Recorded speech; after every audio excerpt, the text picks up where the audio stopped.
Follow the team.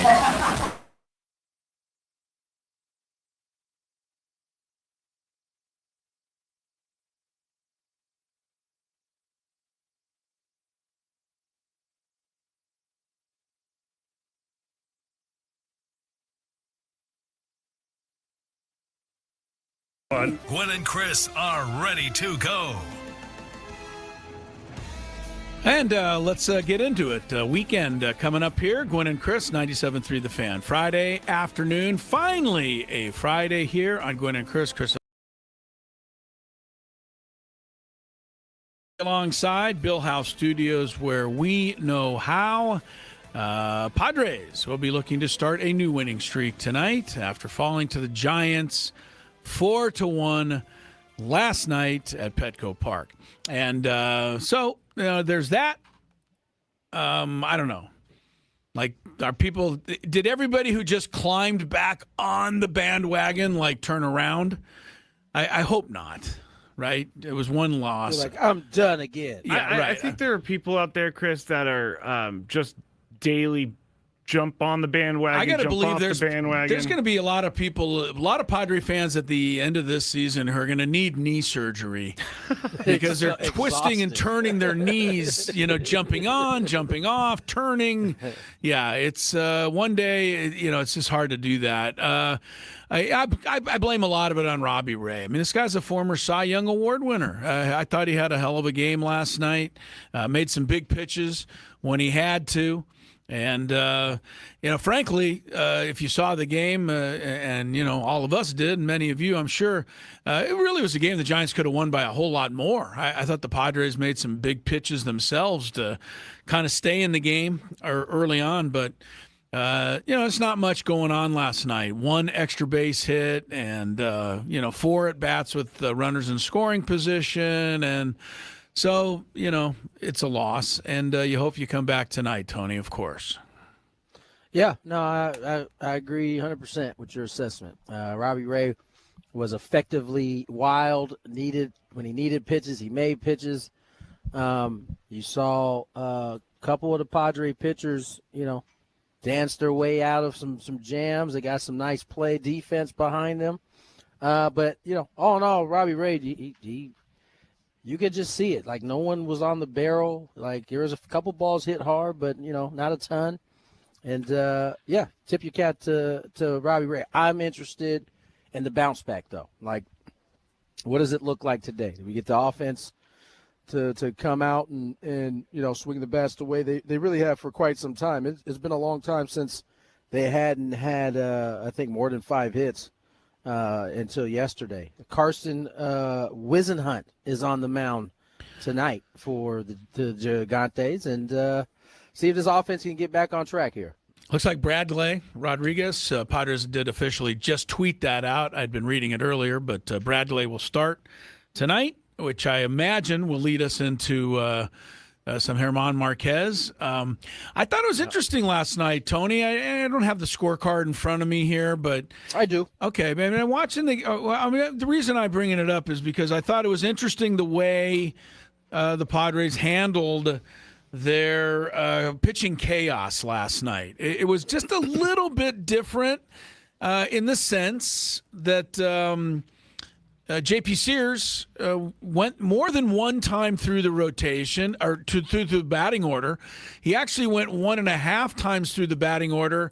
And then really surprising to me was that with the score 3-1 and the Giants having 2 runners in scoring position in the 4th inning and a right-handed batter, Willie Adames, coming up, the way that the Padres have been doing it, that would have been the moment to bring your right-hander in out of the bullpen, but they left Sears in. He got the out. Hey, give him credit. He did it. And then a little later, they brought Peralta in for Sears and then finished up with Vasquez. So they did it a little different last night. I don't know, good, bad, or the other. I'm just curious. I wonder why Craig Stammen – they felt to do it a little different because the situation seemed prime to go to the right-hander in the 4th inning based on what they've been doing.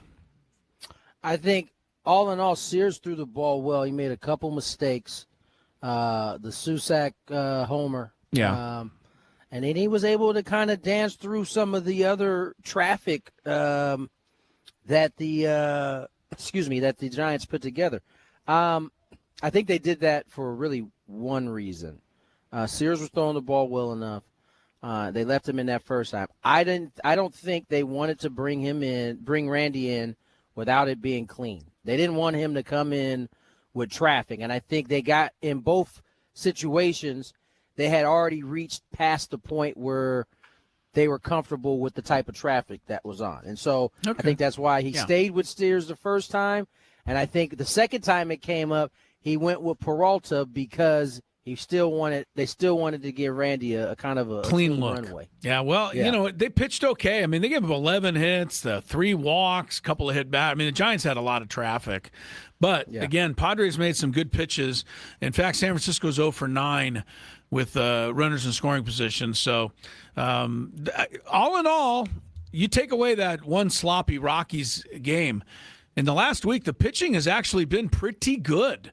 Look at some of the scores of these games, right? 5-2, 4-2, 3-1. And even last night, I thought they pitched okay. So, hopefully, I saw Fernando leads the game off with a bouncing single. I'm like, hey, here we go. Another night, man. This offense is going to roll. But yeah, it didn't click last night. So, good job by Robbie Ray is how I'm going to leave that game. Walker Buehler is going to be our Friar Friday guest today. Always fun to have Walker. I think it'll be a second appearance of the year on the Friar Friday. Yes, but he's our first. Is he our first repeat? I think he is. It might be, but I always like having Walker on. And I'd be curious to hear what his thoughts are on the way they've been doing the pitching lately. As a guy who certainly has a little different angle on it than we do. So he'll be coming on in a little bit. Of course, it's Friday. We'll have a countdown, Big Five, all that stuff a little bit later in the program. There was one game today. I bring it up because the Cubs lost, which they're the wild card leaders in the National League. But your guy, Skraby, Spencer Jones. Another LCC guy killing it. LCC hit a home run today for the Yankees in their 2-0 victory over the Cubs. Pete Crow Armstrong 0 for 4 with a strikeout. Nary a hip thrust today. Pete. Nary a hip thrust. I am so not a fan of that. I'm not a fan of the hip Isn't thrust. Isn't it terrible? I'm probably too mean, but no, I ought to get over it probably. You know what I think it is? I think it's the lean back. Well, I want to hear what Tony says because I value his thoughts here. No, you have been very get off my lawn-ish the last couple of months, man. I must say. You think? Okay. You've been sitting. Well, I did have a birthday, George Tony, Collins so I'm close. I had a birthday. Yeah, you missed that last comment. You're sending us hustling videos now from Frank Robinson. That's right. That's right. I wanted you to read that or listen to that and pay close attention to it. But I was like, sentiment, but how didn't you get the meaning of that? It wasn't even it wasn't the Frank Robinson part. It was the part at the end where the guy says, "Hey, it's what you do when no one's looking that matters." That's what it matters. Bottom line, we're getting Frank Robinson inspirational speeches now. Yeah, you're getting those. Right. And once I saw that the video was from just after Black and White stopped, I didn't even pick it up and look at it, honestly. I honestly did. I was like, I can't watch this video. Well, you missed something spectacular then, Tony. I mean, I'll say, Tony, it's a good message. Go back and watch it. But Frank Robinson hit the ball off the wall at the Green Monster. He thought it was a home run. He jogged to first base. After the game, he was so upset that he went into the manager's office and he plopped $200 down on the table and apologized. Why did he give $200? Because I guess he was paying his own fine. That was worth his hustle. Wow. He was paying his own fine. I would love to find players. By the way, who else? Yeah, he has to pay his own fine, doesn't he? Who else is going to pay it for him? Did they actually fine him? No, he didn't. That's the point. He didn't. He wasn't fined. He fined himself. I was wondering. I was like, what do you mean? No, he fined when you're not- himself for not hustling. okay. That was the moral of the story. All right, never mind. Gotcha. No, I still want you to send those, though, because I do learn something. Let me tell you something. I watched carefully last night from my perch on my lawn, and Luis Ariz grounded out last night. He jogged to first base. Somebody else grounded out for the Giants. It's just the way it is now. I have to just get away from this. I can't. Every time I see a guy jog now, I think of you. Yeah, stop it, because they're all jogging, and you're going to think of me far too often.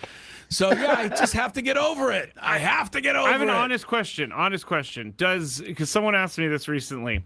Does Manny Machado bother you less when he jogs because he has done more in the game than when Fernando jogs? No, he bothers me less because he's 34, and I can see him easing through a season a little more than I can a 27-year-old athlete in the prime of his career. Fair. But that's it. I'm not saying it anymore. See, that's where it all breaks down, though. We got like different sets of rules for different sets of ages, and that's right, Tony. When you get my age, you'll make different rules for different ages as well. Probably. Yes, you'll understand it better. Yeah, when maybe you here, guys will be mad at Paige Beckers and Angel Reese for gambling on WNBA that's property. just you being a hater, bro. That's not. I saw a good friend of yours tweet out last night that they should be not fined, not suspended. They should be removed from the WNBA forever. Who was that? Forever. Who's my good friend? I have no idea. Some idiot who agrees so you're with saying, you. Oh, I gotcha. I thought it was like someone that we knew or something. No, I don't think that they should be removed from the league. Just, you can't. Stop being a hater, man. Just move on. Walker Buehler needs to. Yeah, Walker Buehler needs some time, and we'd rather hear from him than us. So we'll take our first break, come back with the Padre right-hander as Friar Friday gets rolling on Gwynn and Chris. Pieces.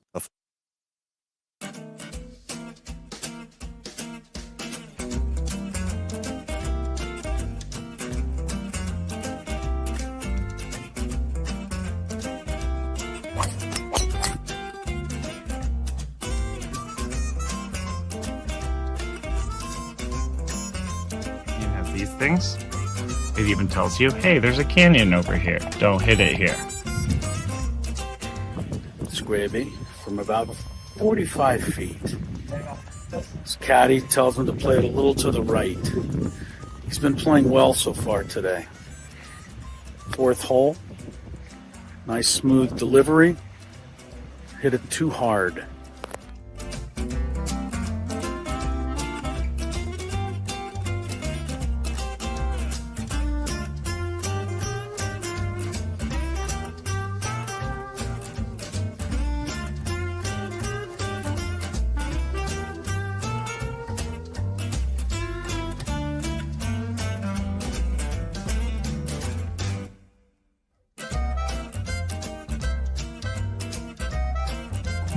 Sasquatch. So Chris says that he can't play golf, but this is the second birdie putt he's made for us. This time it was like 20 feet. Thank you very much, Greg. But once again, you're hitting some very nice shots as well. I'm not usually complimentary to you, but I can't help but be complimentary. Your shot making today. With my what? Your shot making. You hit some.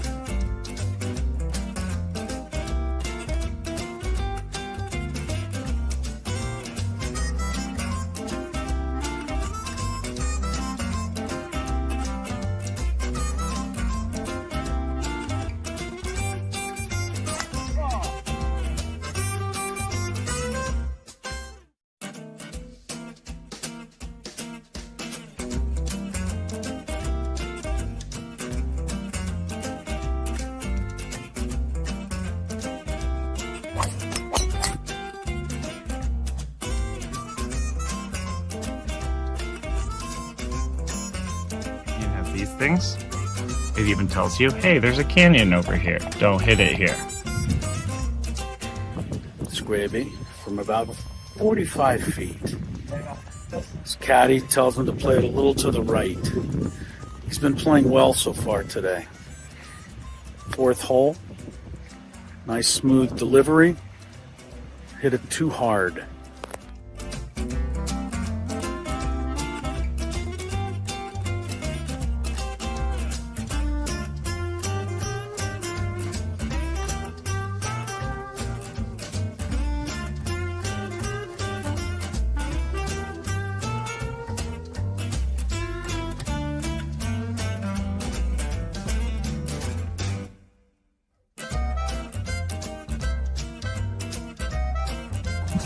Sasquatch. So Chris says that he can't play golf, but this is the second birdie putt he's made for us. This time it was like 20 feet. Thank you very much, Greg. But once again, you're hitting some very nice shots as well. I'm not usually complimentary to you, but I can't help but be complimentary. Your shot making today. With my what? Your shot making. You hit some.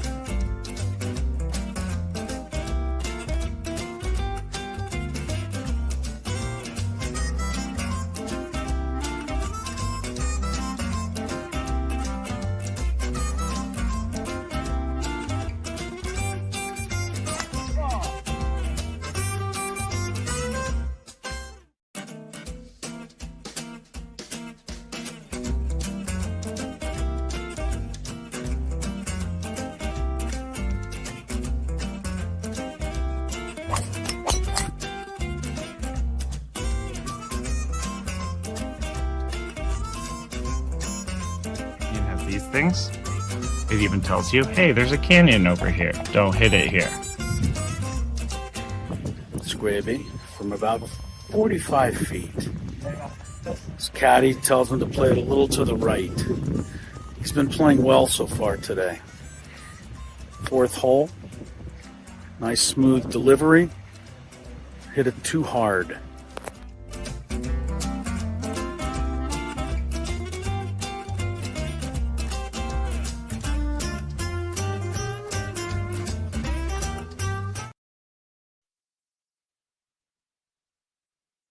.217 on the clock.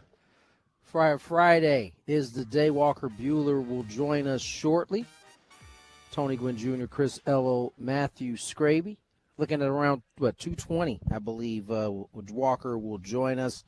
Get a lot of thoughts. Walker's had an interesting season. He came back, really had to kind of reinvent himself and not throwing as hard as he used to, but has had to make it work. And outside of he had a stretch where it was rough early, then he got really good the month of June. I think he had an ERA of like 1.9 or something like that. Yeah, he was rolling. Yeah. And then it got a little wonky there for about 3 starts from Walker, and he has gradually started to kind of regain that stride that he had in June. And so we'll get to kind of talk to him a little bit about that journey. Chris brought up, maybe getting his thoughts on how this pitching of chaos has gone for them, and we'll just get his thoughts. Trade deadline looming. We saw saw one move go. I think A.J. Minter went from the Mets to the Twins. Yes, that is a blockbuster to kick things off. It's not A.J. Minter. All right, let's get to. Sorry, I was communicating with Tony. I don't know he heard your joke. Yes, and I know. But everybody else did, and I'm sure people are guffawing as they go down the road. Let's bring on our Friar Friday guest, Walker Buehler, starting pitcher for the San Diego Padres. Walker, how are you today, my friend? Good. How you guys doing? We are doing well. You guys back at it again today. Just want to get your kind of thoughts, man, on the year for yourself, man. You came into camp. There's a lot of talk about you kind of having to reinvent yourself, not throwing at the velocity you used to. Just talk us through a little bit about, where you started and where you feel like you are right now in that kind of journey. Yeah, I mean, I think obviously this is kind of the third year of going through, getting back from the surgery and kind of having to pitch a little bit differently. And probably the first 4 or 5 starts were, somewhat a little bit of the same stuff I've been dealing with for a couple of years now, right? And, had a good little stretch there and for 8 or 9 or 10 starts and 3 around the All-Star break. So it's kind of been a little bit up and down. But, I think if I take a step back and look at it, I think outside of the 3 around the All-Star break, I've been really pleased with what we've kind of been able to put together and achieve. And I think obviously there's some room for me to try and, take down some more innings, be a little bit more efficient and things like that. But all in all, I've been pretty pleased with some of this, kind of strides we've taken. Padre pitcher Walker Buehler joining us on the SDCCU fan hotline. Not big bank banking, it's better. Walker, when I play golf and I hit a seed 220 right down the middle, I'm really excited. And then I get to the next hole and I'm like, All right, how did I do that? I can't replicate it, obviously, or I'd be, So I'm as a professional pitcher. I'm sure what you were doing in June, you would love to replicate, every time out. But there's other factors, right? The other guys are standing in the batter's box too. So, I'm just wondering how you've dealt with, trying to get back to June as quickly as you can.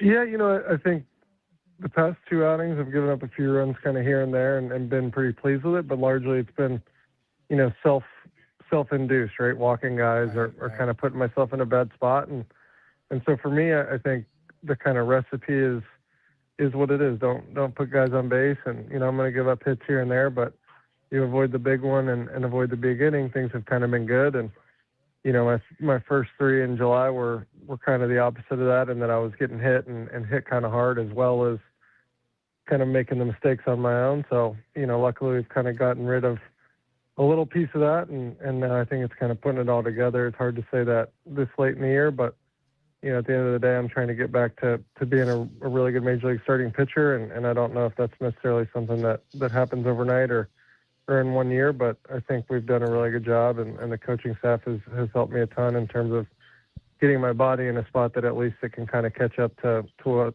the stuff my brain wants to do. Walker Buehler joins us here on Friar Friday.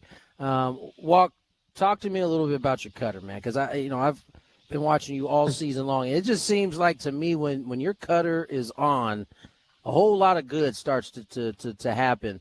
Has the cutter first tell me if I'm wrong. Secondly, if that is the case, has it always been that way? Has the cutter always been?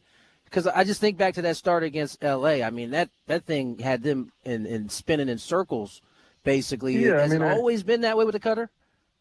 Yeah, I think what's interesting about that pitch in particular, I really started throwing a lot of them in 2021, which was probably my best year. And, I think people kind of forget that pitch is based off the fastball, right? And so, right.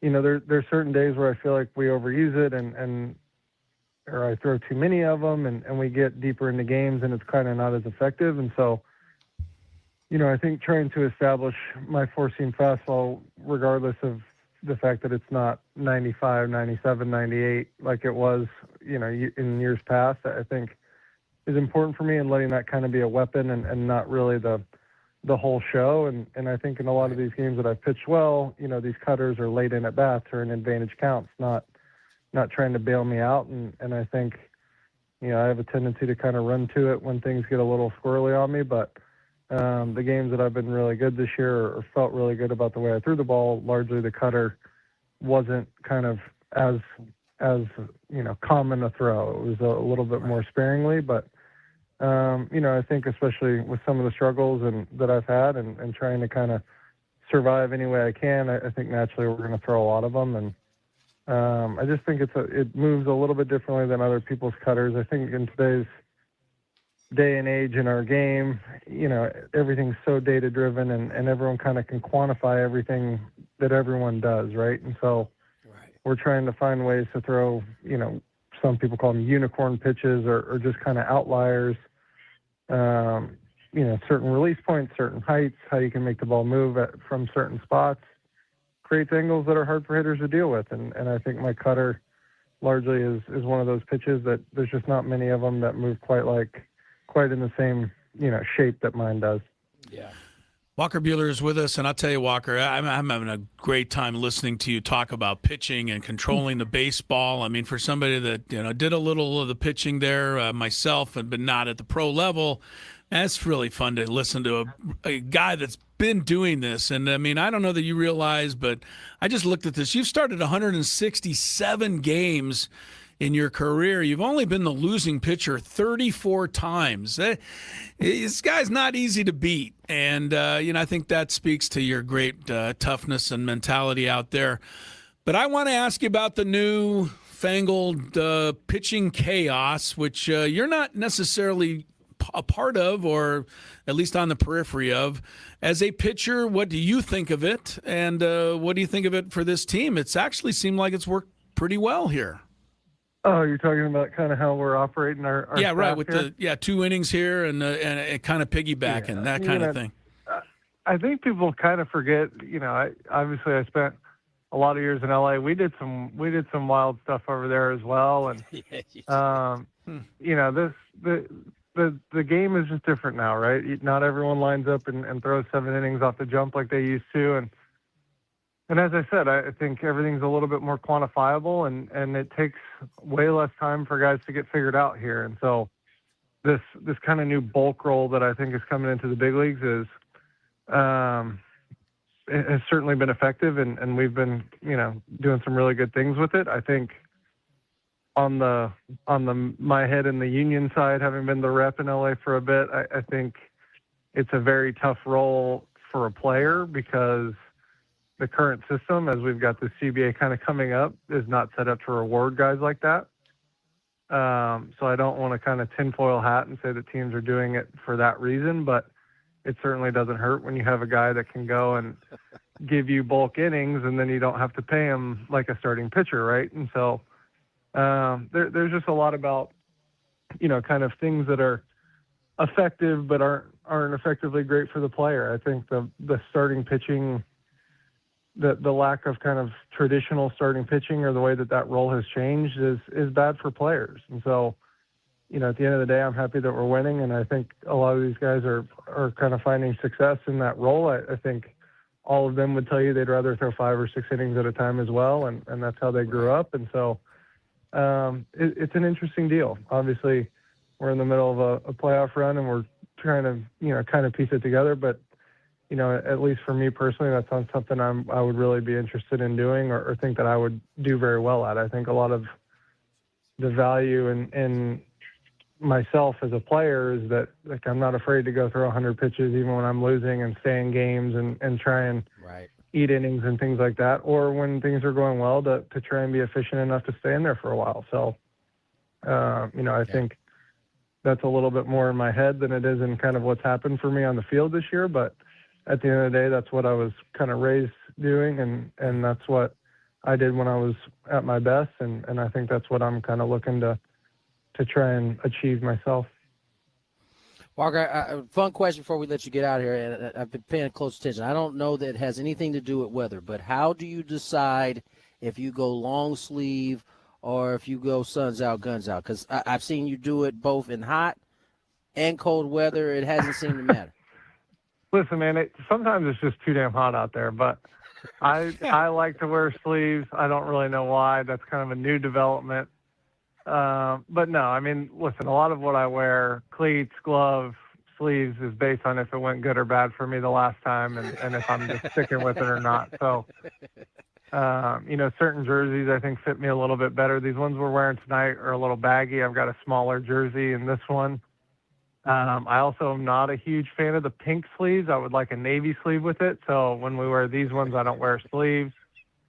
I don't think it's quite as scientific as anyone may imagine. Yeah, but it's not like he's never thought about it. He does kind of have it pretty well figured out. We spend a lot of time in here thinking. I just don't think many of us think about anything too smart. Hey, Walker, thanks so much. Can I just add one thing? Tony will tell you this. I was once pitching at San Diego State. I got taken out in the 6th inning of a game. I think I had a shutout, but there were runners on base. The manager came out, and he made the move, and I started walking off the mound, a total no-no, to the dugout and flipped him the ball on my way by. Suffice to say, yes, I paid a price. No, he said he respects it. Yeah, but is that what he said? I didn't hear him. I was going to say, but how you do it is amazing because I see the look on your face. You never want to come out of the game, and I think that's one of the great things about you. So. Well, listen, it is my first year. Hopefully we get to come back for a second year. Maybe we'll get a little more fireworks. But at the end of the day, I am kind of the new guy. I'm trying to stay in the good graces a little bit. Walker, we appreciate you coming on and hanging with us, man. Have a good one the rest of the day. Thanks, Walker. All right, guys. Thanks. Walker Buehler, Friar Friday. Always. I love how he said, "I respect that." That made my day. He didn't even let you finish before he said, "I respect that." Yeah, you weren't even done with your story. I know. It was awesome. I have felt bad about doing that for like 40 years. I no longer feel bad. Good. No, yeah, you shouldn't. good. You Now shouldn't. respect It was by really Walker Has been Buehler. lifted. Right, exactly. I thought that was really interesting. Hear him kind of break down both of those questions we asked him in terms of breaking down the cutter Yeah. and like why that's so important, and then kind of giving you guys some of the insights to how those players are thinking about some of this. Listen, it's August, so they're not thinking about it as much because it's go time, but like those are definitely side conversations that happen down there. Right I there. could totally see a team be like, hey, we're going to make you a bulk guy. And even though you're basically our starter, we're not going to pay you because you're our bulk guy. Well, you're a bulk guy and you don't get any wins because you don't pitch Yeah, long you don't enough get to the get a stats. victory. Yeah. You don't get wins. You don't get even enough innings, really, at that point, right? Yeah. You're going 4. That's not going to get you anywhere. It puts you in no man's land. The other thing that I liked, there was one quick note in there. He talked about throwing the successful a cutter when he had an advantage pitch. In terms of what he meant, I think was when the count's in his favor, those pitches work a lot better.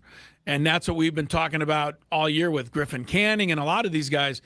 Get ahead in the count, man. Everything is better. It's naturally better because the hitter, because there's 2 strikes, there is a defense that is built in. The really good hitters that can get over the fact that there's 2 strikes and pretend like it's just 0-0. Those are the tougher guys to get. But most of us, like regular folk, when you get to 2 strikes, it's like, oh damn. Yeah. Here we go. We gotta get defensive. You no longer have a weapon in your hand to do damage. You now have a weapon in your hand To defend protect. yourself. Yeah. Right. Yeah, but that ball darts in and out of the zone, and you swing, and that it works. But if you're ahead 3-1, you can take it because you don't care if it's a strike. That's what he meant, I think, by the advantage. It was a good interview. All right. Good stuff, Tony. That was great. Walker Buehler was our Friar Friday guest. Let's get to break. On the other side, we have more Gwynn and Chris. Gwynn and Chris on the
Walker Buehler signed off on my move. I love it. Sorry, Coach Dietz. May you rest in peace, sir. But now I'm happy I flipped the ball to you after all this time. Walker Buehler, our guest on Friar Friday. You know what the difference is now is that I do think that managers in today's game are more equipped. They still wouldn't take the disrespect. Right. They just wouldn't handle it the same way. Like, you know what I'm saying? They would wait and they'd have a conversation with you. Yeah. Back then, if you did that, you getting shown up. Like, they coming back at you right No, then. Coach dragged me right back on the mound. Yeah. Yeah. Grab my ear. Ain't Said, I'm "Let's go." going to deal with this later. I'm dealing with it right now. Yeah. That was fun. Hope you enjoyed that interview. Walker, by the way, will pitch tomorrow night in the Game 3 of the Giant Padres series. Tonight, Bradley Rodriguez has been announced as the starter for the Padres, and it is Wisenhunt for the Gigantes, who won last night by a score of 4-1. All guests, again, joining us on the SDCCU Fan Hotline. It's not Big Bank Banking, it's better. Skraby's here as well. We're going till about 5:30, a little past. Is that right? Or is this an Apple Yes, TV it is. game? So we're going 5:35. Oh, well. Which means you can listen to Tony and Jesse. Yeah, that's the good news. You can watch if you got Apple TV and you take the time to, stream the game and You make it sound like you're running on a wheel or something. All right, let me tell you something. When I click on my Roku, right, and then all of my services pop up, Netflix is here, Hulu's there. Apple TV never downloads the first time. It takes like 3 efforts. I don't know what it is about Apple TV. Your internet? Why would that matter when all the other ones just I click and it goes and they pop right up? I don't know. Why would that be the internet's fault? Because usually when something doesn't load, it's because of the internet. I know. Chris, don't take the bait, man. I know. I'm There's not. no bait. No, There's I'm fighting bait. him He's on this baiting because you. he's completely He's wrong. baiting you. He's baiting you. I'm The not Apple baiting TV app sucks. That's what it is for. Jeez. That's what it's from. But once you get there, you can watch the game and you can listen to Tony and Jesse's call, which is very cool. Yes. So There's a new flick on Apple TV. Speaking of Apple TV, that I think you guys would think is pretty funny. all right. It's gosh, I don't know the actor's name. It's about he's a former tennis player that is now being forced to play what's the old man tennis game or old people Pickleball? tennis game? Pickleball. And he's being forced to play pickleball. It's hilarious. It's the dude from I'll look it up while we finish what we're doing. Is it You called guys The go ahead. Dink? The Dink. Yeah. Yes, it's called The Dink. I actually stayed up. I let it play like to fall asleep, and then I couldn't fall asleep because I was actually like giggling at it as it was happening. So, Oh, I think you like guys that actually guy. like It's his name is I don't know his name, but I know him from Jake Johnson. He's in Jake, he used to be a New Girl. New Girl. That's what the show he was. Yeah. In. That's right.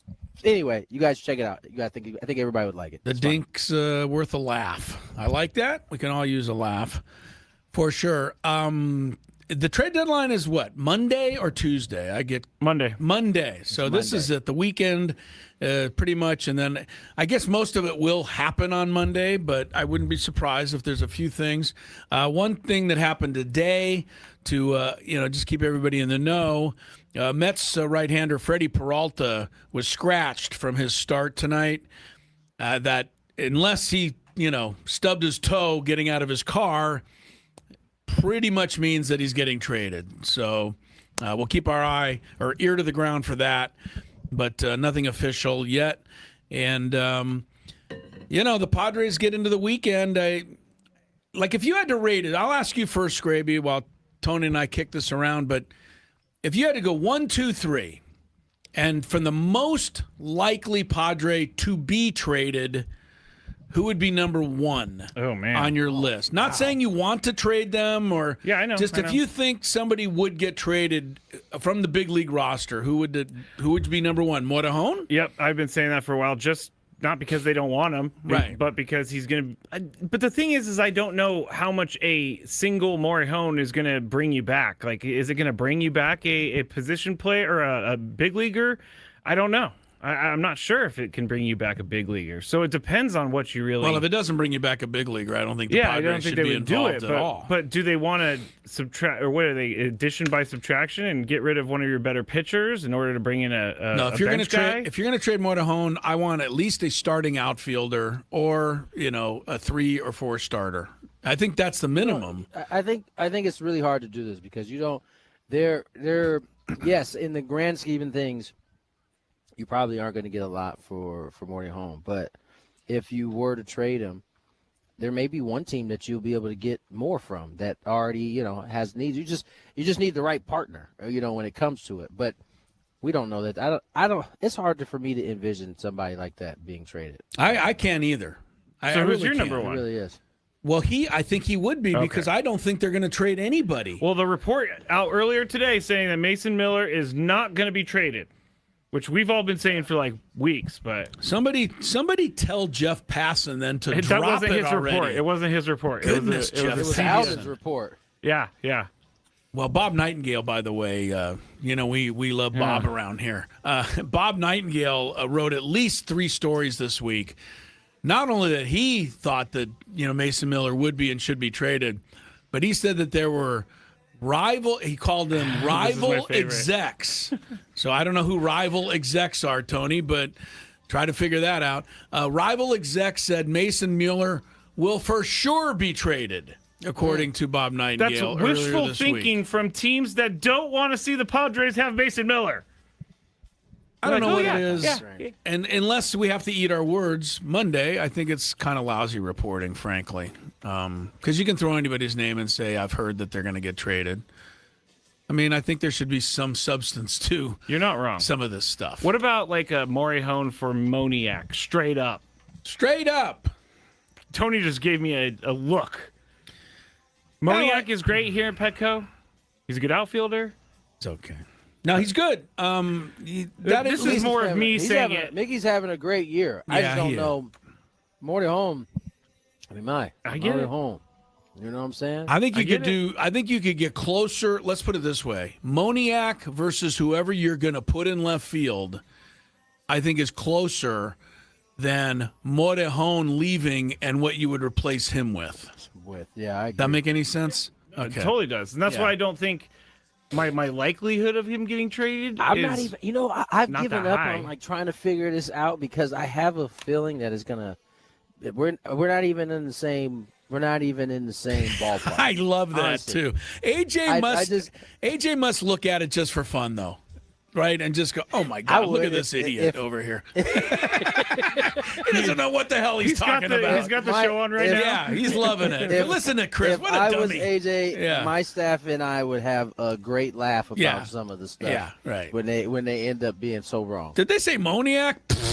What are they talking about? But I do love it when people send me real trades. Like, what do you think of this? And it has like it's like Xander and some of those guys for like Shea Langoliers. It's like that's not gonna happen. It's not gonna happen. Well, it would be pretty silly at this point, being as Langoliers isn't even going to play this year. I'll take him next year. All right. Everybody wants to get rid of Xander so badly that they're willing to do almost anything, I guess. ESPN did have their list today, so I thought we'd have, because everybody's talking about the trade deadline, whether we love it or not. Top 10 guys that are likely to be traded and where they're going. Here we go. Number 1, Tigers trade Tariq Skubal to the Braves. Anybody's thoughts on that? That'd be a Dodgers big are they're pickup saying for are the kind Braves of right there. sorry. That'd be a huge pickup for the Braves right there. That would be a monster one. Right They there. said somebody wrote that if they get Tariq Skubal, you almost would have to go back to the beginning of time to find a staff with 2 better left-handed starters, because you'd have Chris Sale and Skubal. Yep. I haven't gone through every staff ever, but that would be two pretty good left-handed Will you starters. So. make that a priority over the weekend to go through every staff in baseball history? And with tell me? my level of knowledge, it won't take all weekend. Oh wow! Yeah, well, wow. You know what? When you say something dumb, you get kind of a snotty response. Number 2, wasn't Angels dumb. trade Reed Detmers to the Dodgers. Lefty from the Halos. I think the Dodgers are going to get a pitcher because they only have 7 or 8 of them, and they're worried they may still need another, and why not? They can afford it. So Detmers would be, wouldn't scare me too much. I don't even know that he'd make the starting rotation for the playoffs. Yeah, Detmers is not that one doesn't. You don't like that one. Me. All right, number 3, Mets trade Freddie Peralta back to the Brew Crew. That would be interesting. That would be. I mean, it makes sense. I would think Freddie Peralta still has the ability to, I don't know, switch the thing back on, right? Listen, man, everybody's not built to pitch in that place. In New man. York, because this guy was lights out for the Brewers. And there seems to be some dysfunction there, as well. So, you go from a Milwaukee environment where, listen, I've been in that organization where everybody is like, everybody knows everyone. They know your family. It's like it's a very family-oriented organization. And then you go to New York where the big lights, and it's just a different ballgame. Freddie Peralta, I will give him a little credit. I mean, he said about himself that he feels like he failed, this franchise or this organization, which signed him for some pretty big money. Number 4, Toronto Blue Jays trade Kevin Gausman to the Phillies. Gausman has had better years, 2.93 in the postseason last year. Gausman has not been as good this year. But I would say that would not surprise me in the sense the Phillies must get a starter. There's something like 50 games over 500 when Luzardo or Sanchez or the third guy. They have 3 Wheeler? Wheeler, thank you. When those guys start, they're like 50 games over 500. And when anyone else starts, they're 50 games under 500. Like they have to get a 4th starter. So we'll see if the Phillies do. Everybody needs starters. So yes, right. Get in line. All right. San Francisco Giants are going to trade. This is number 5 on the ESPN list. San Francisco Giants are going to trade Luis Ariz back to the Rays. No, not to the Padres. To the Rays. I don't know. Do the Rays need Luis Ariz? And does he win the batting title if he goes to the American League, or do they have to start? I don't know. I don't know who's the leader in the American League, but I would assume he's probably at the top. Well, Yordan Alvarez is the leader. Strangely, Tony, he's got the Triple Crown right now. What's he hitting? Arise? Rise versus Alvarez. Who's Alvarez ahead? It's close. I don't know exactly. Skraby, I'll check it out. Arise went over yesterday. He had 328. Oh, yeah. 328, what's he went Alvarez? into the game 3-3. I'm trying to figure it out. While you're looking that up, what is it about Luis Ariz, Tony, that he has to be traded twice a year every year? Why can't anybody just take this guy? Yeah, it is true. That guy has to move so many times. God! Because everybody can use that type of bat. And the Giants, given that they suck this year, they don't have a need for him, and they can get something for him. So he's always in the thing because he's generally going to be cheap. He's generally going to help your team, most likely. And you're going to be, in this case, you're going to be able to flip signing him and get something out of it. Yordan Alvarez 321. Oh, so Ariz is he would be the ahead American of him. League. Yeah. He'd be the Rod Carew. Let me ask you this real time. quick, because my friend texted me and wanted my thoughts, and I'll give him your thoughts. Is this Buster Posey's only shot right here with being able to use everything on the table for him to rebuild? Can he fail this trade deadline and still continue to be thought of as a good GM? I feel like this is his time right here. How long has he had the job? This is the second year? Yeah, I think second. Well, I think Giants fans are thinking that this is pretty important for the team. Because I also talked to one of the writers who I know from San Francisco, John Shea, good guy who worked here. I saw John yesterday. Yeah, and I asked him, I said, how's Vitello done, really? From a perspective of somebody who's there all the time. And he said he's actually done fine. I mean, he said he's taken way too much criticism. And Shea said, look, I mean, it's his learning year. Like the whole year is a learning year for him. So he said, I don't even think you can begin to judge Vitello till next year. And the Giant fans aren't going to want to hear this because they're going to want him fired at the end of the year. But it's probably not going to happen. So, Yeah. Number 6, Marlins trade Liam Hicks, catcher to the Yankees.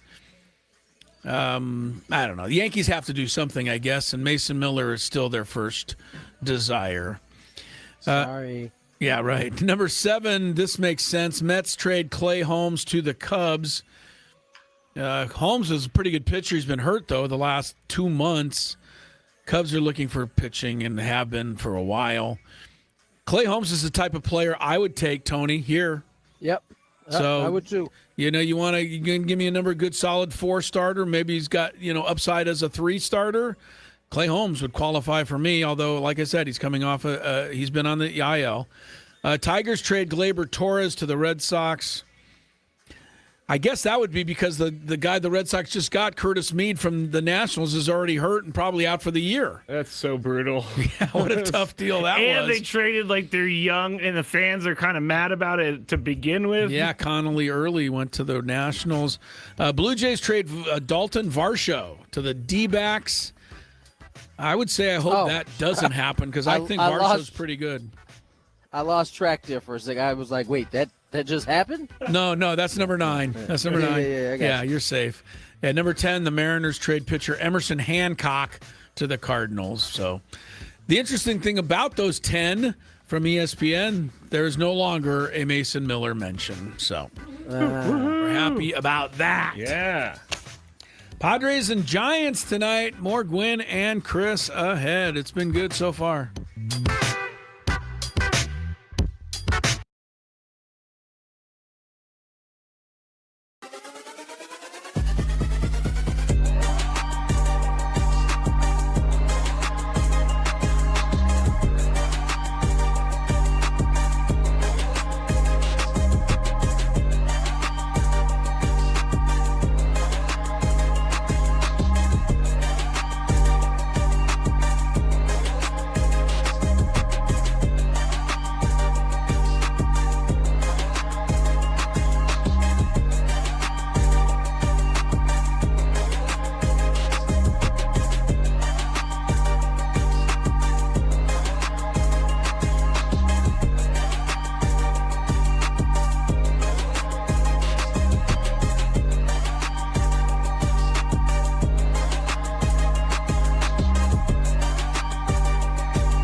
on the dial. Tony Gwynn Jr., Chris Cello, Matt Skraby. Padres return to action. Game 2 of the 4-game set. They go down 4-1 last night. Not a whole lot of offense. Decent pitching from the Pods. Just couldn't score enough runs. Robbie Ray was on his thing last night, his game. He was That was Robbie Ray. I didn't hear night. him last night. Was You he? didn't? Oh, he was, No. I don't know how you didn't hear him. He was grunting up a storm. Sitting in the I was in the press box level, which I guess you were too, Tony. But I don't get the behind the seat, behind the plate seating. By the way, I was in the saying hi to Tony and Jesse before the game, and just what we were talking about, Skraby. John Miller came in. And, No way. Yeah, I didn't talk to him. I was scared to death. We talked about it yesterday. Chris patted him on his shoulder like twice as he came in. Yeah, I was hoping that maybe he would go, oh, hey. But, yeah, I didn't. Instead, he's like, who's this guy patting on my shoulder? He tried to set himself up for John to be like, say, hey, how are you doing? Yeah. And John just kind of let him just go on by. So I'll take you guys a little bit behind the scenes. We have a kind of a running joke game in here that it's become quite funny. So John has a tendency to walk in here, minutes before game time. And it's funny, yesterday, one of their PR guys was in here, and I initially thought he was kind of like watching John to make sure he got back into his booth in time before the game, but he was actually in there to tell us that the first base coach was not who they had him, and it had nothing to do with John. But so we have a kind of a running bet, like what time will John walk in? I think our times last night were 6:28, 6:32, or 6:30, and I think I settled at 6:32.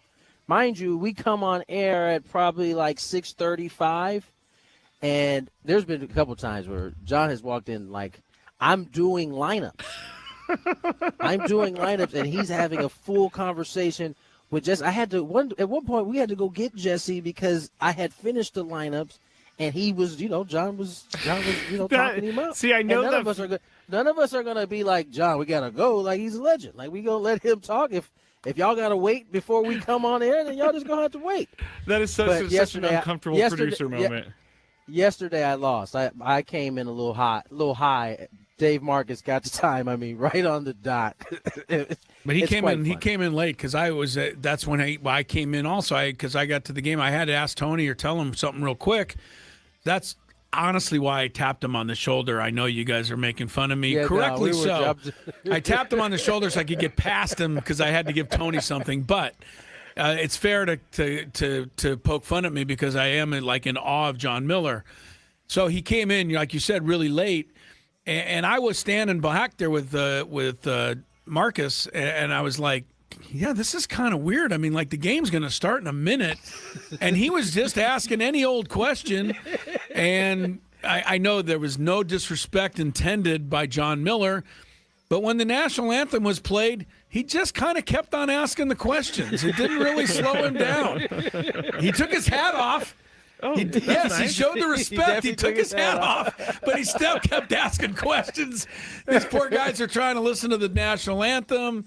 Game's getting underway, and I couldn't overhear it a little bit, but I think he was just kept asking you about the pitching chaos and who was going to do what, right? So it was a little bit of an involved answer, and you don't have time because the game was starting.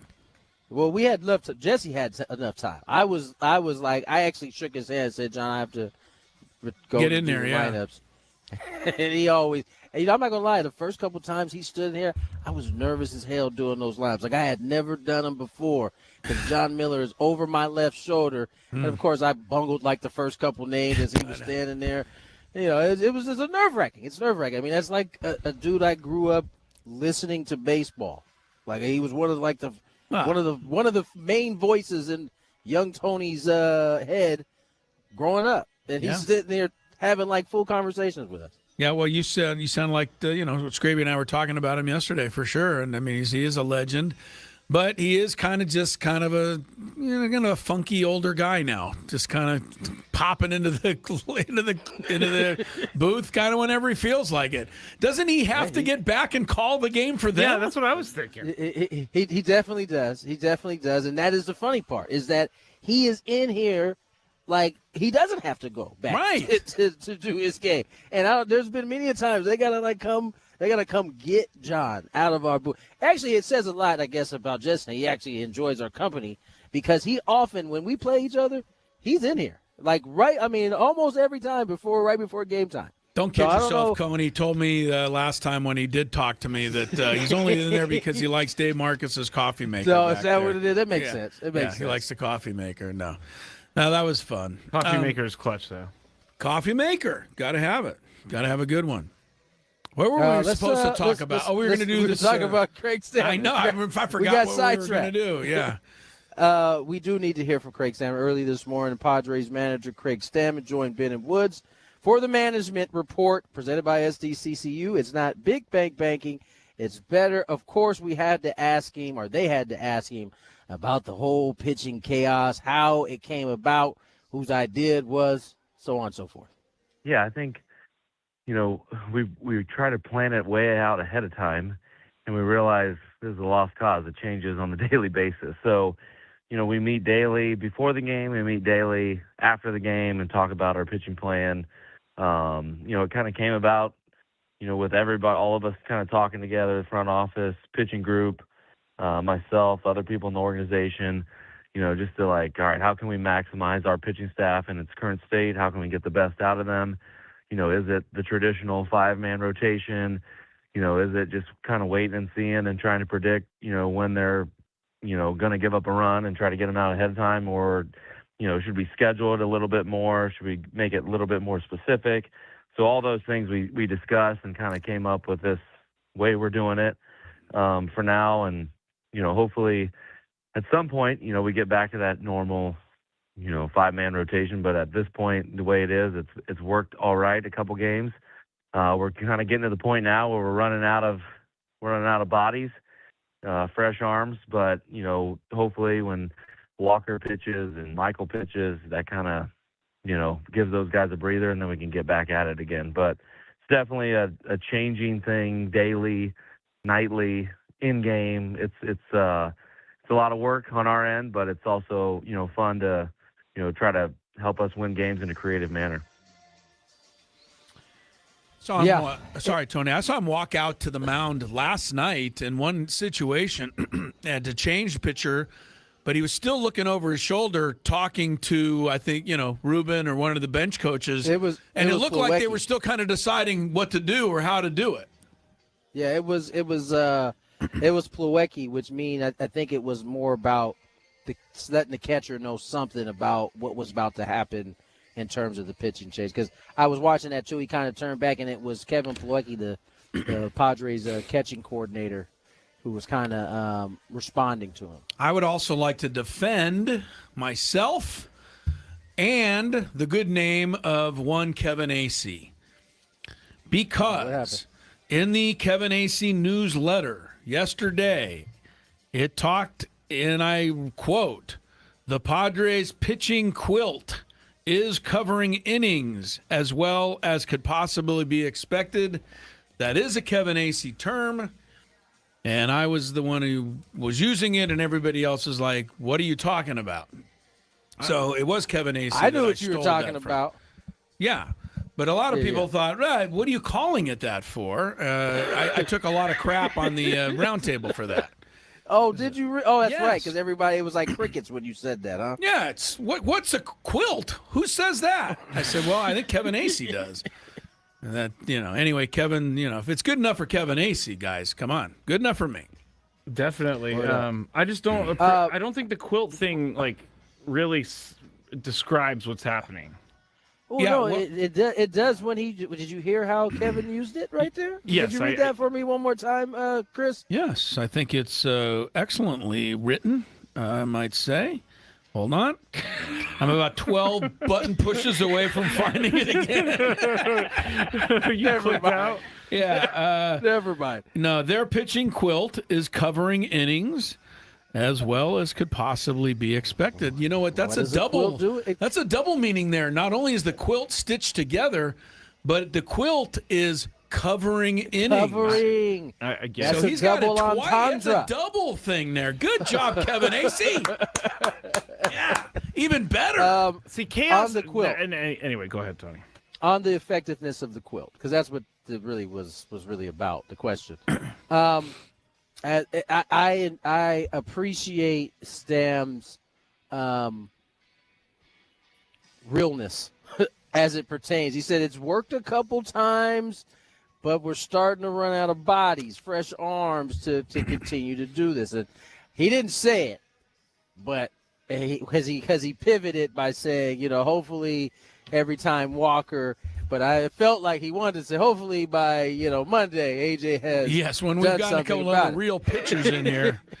Because here's the thing, Michael threw 6 innings the other day, gave up the 4 runs. Those are kind of the outings that he's talking about. But even coming short of that by 1, then puts an extra inning on one of those arms that you want to use in this quilt that we're talking about. And so, I think it's feasible to see it for this week.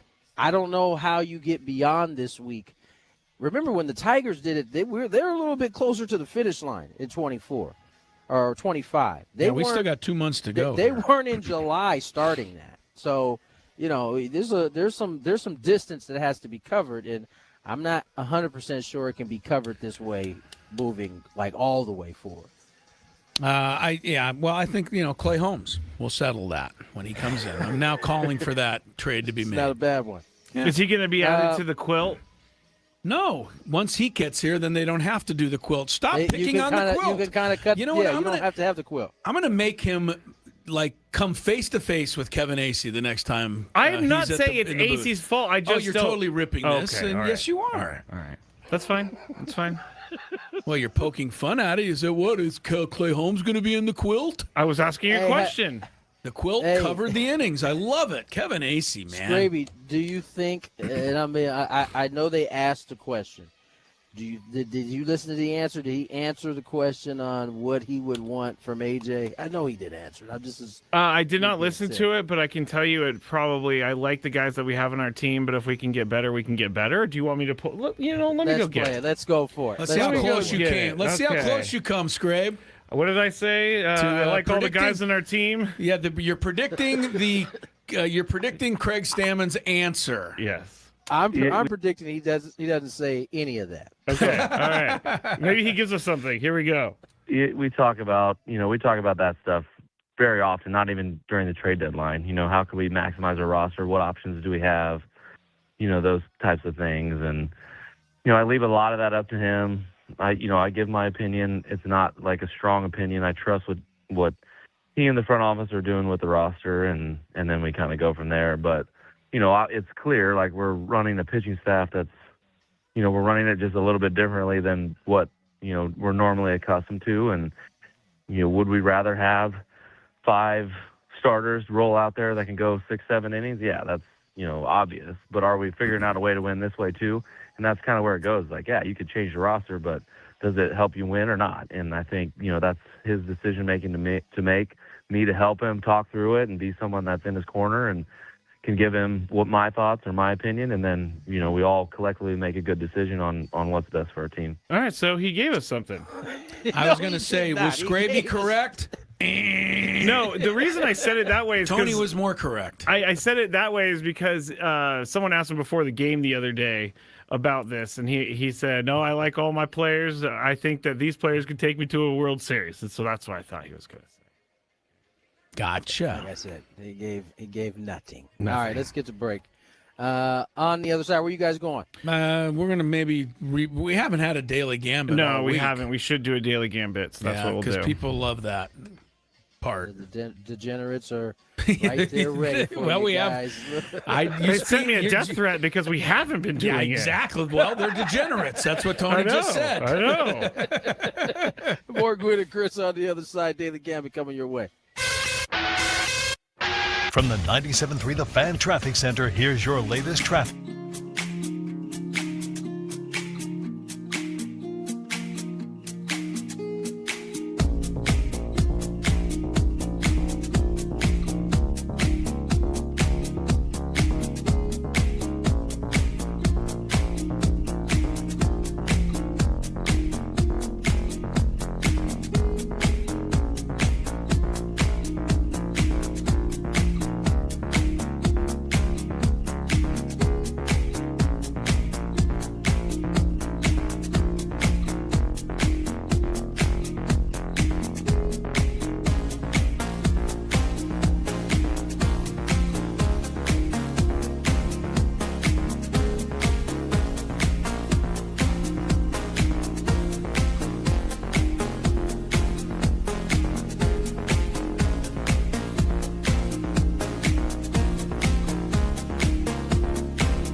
Tony will be with us later. Got a big 5 to get to. That's at 4:30. Coming up at the bottom of the hour, countdown. Skraby category today. And so stick around for the madcap chaos that usually accompanies a Skraby countdown category. Walker Buehler earlier, and I mean, he may still be Manny Machado, but Walker Buehler might just have moved to the head of the class. He did say his appreciation of my poor behavior on the mound. Yes, you'll get to hear it again many at 5:20. years ago. Yeah, Walker Buehler, man, a fan of Chris Ello. Yeah, I was really excited. Not even just a fan. He or just at what I respects did. you. Yeah, right. Yeah, exactly. I was really excited by that. Walker's interview a little later. Right now, though, some big 5. We got to check in on some games. Daily Gambit. I mean, right, Daily Gambit. Duh. Do you like money? I think about money a lot. Do you like money without doing anything? Winning. Do you want to make money while watching sports? I think Washington is immortal luck. Washington! Woohoo! If you answered yes, this is your segment. Just don't blame us when you lose. Nothing is ever your fault. It's your game. Take it. Gwynn and Chris go through the top bets of the day in the Daily Gambit on 97.3 The Fan. Daily Gambit is our daily sports betting segment here on Gwynn and Chris. Please, everybody, gamble responsibly. We have no bets to review. Let's move good. forward. We didn't lose anything. Let's move forward. All right, Padres are favored over the Giants by 1.5 runs. That despite a Gigante victory last night. Skraby, you go first. Padres win. Giants win. Giants won last night. Giants have won a couple here lately. I'm gonna go Padres. I'm expecting the Giants to be the Giants at some point. Yeah, I don't think Wisenhunt is as as good as Robbie Ray. Robbie Ray was good. I don't know. These are the matchups, Chris. We always talk about it. No, we're past that. Okay. We're now past that. Oh, we're past it. So you're going Padres? I mean, we got like 2 runs off Gabriel Hughes the other day, some True. rookie from Gonzaga, so we're clearly past Championship. it. Yeah, we're clearly past it. 8.5 runs tonight, over under. They were way under last night with a 5. Probably likely to happen again. I'm going to go under. Nighttime baseball at Petco Park. Learn it, love it, live it. I'm going to go over because the weather is going to be very warm, and the ball is going to be flying. It's going to be carrying tonight, you say? Let me just get the temperature for everybody out It there. only carried once last night. It did. It almost carried twice. Oh, yeah, Fernando, hell of a catch. Yeah, huh? that was pretty awesome, I got to say. You know what, and it's... Yeah. For him, that's... I mean, I'll be honest with you, that's going to be a little bit light work for him. I thought the same thing because I was driving up home to the top of the wall and grabbed it, but for him, it's light work. I'm just saying he makes better plays. For him, it is. Right. It was still a very good play. Make no very mistake. important play, too. At the time, I would agree with you. Most important at bat last night, by the way, second inning, runners at first and second, nobody out. Campusano got ahead in the count, I think 3-1. One pitch away from bases loaded. And Campusano hit a ground ball hard, but right to the shortstop, double play. And so everybody boos, Campusano, you idiot. No, if that ball's over 1 foot, you know what I mean? It's a base hit. The rally's rolling. He hit the ball hard. You can't direct it necessarily like that. So no, but I understand. That was a big moment in the game. Double plays are hard to handle for a second or two. No, they're an RK. They're what? They're an RK. What's that? Oh, rally killer. Yes, for sure. All right, so you're over on this. I'm under on that. We got Luis Arise minus a half a hit versus Fernando Tatis Jr., who's the new Luis Arise. It kind of is. Sorry, that was mean. You're up. So who has more hits, basically? Yeah, but Arise is giving a half. Oh, okay. On the spread, he's a half. On the hit. spread. So a tie would go to Fernando here. I gotta go with my guy. He's been Go great. with Toddy. I don't know what he had 1 hit last night. The first pitch of the game, I think.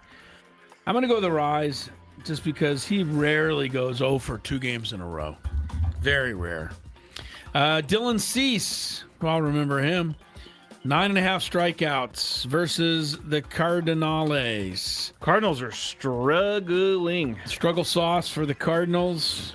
Cease blows them away. I say over. He doesn't even think about coming out to a game till he gets 10 Ks. Yeah, I'm going to go over as well. Yeah.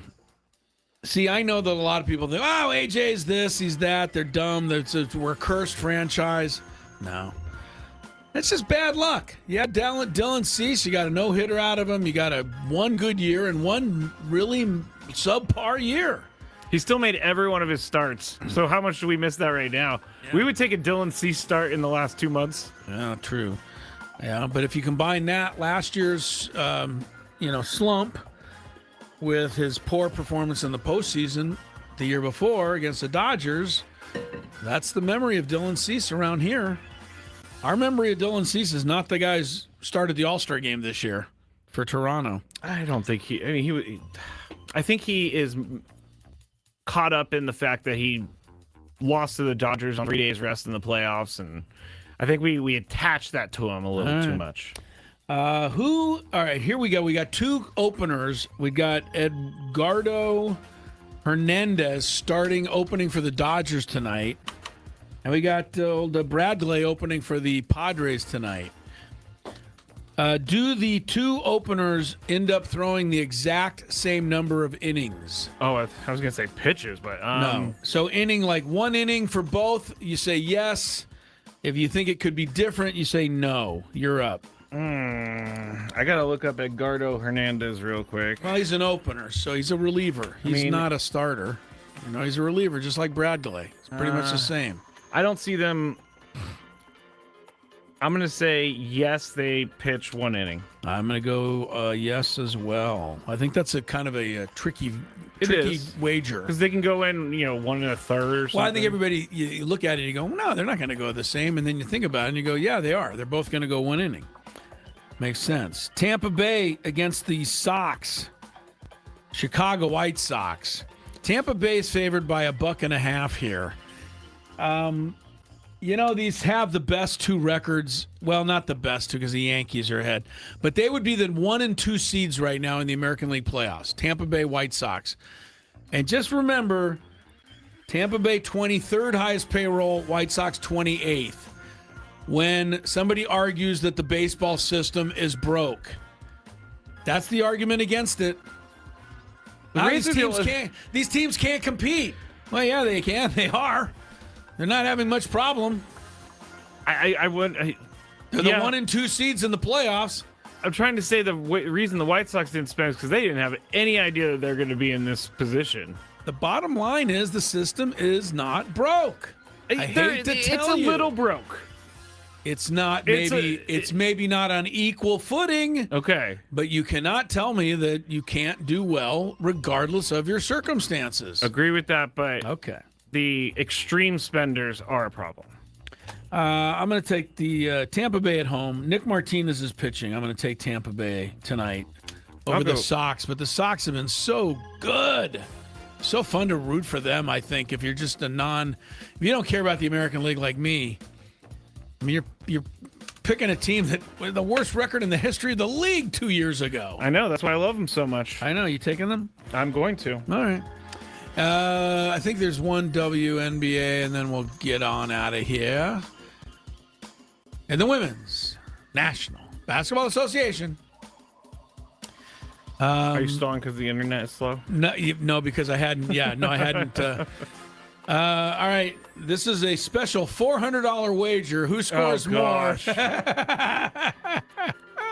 is how the rich stay rich. Yeah, that's right. Angel Reese is playing in a game against Seattle. Paige Beckers is playing against Washington. Points, it is Beckers minus 4.5. Ooh, this is easy.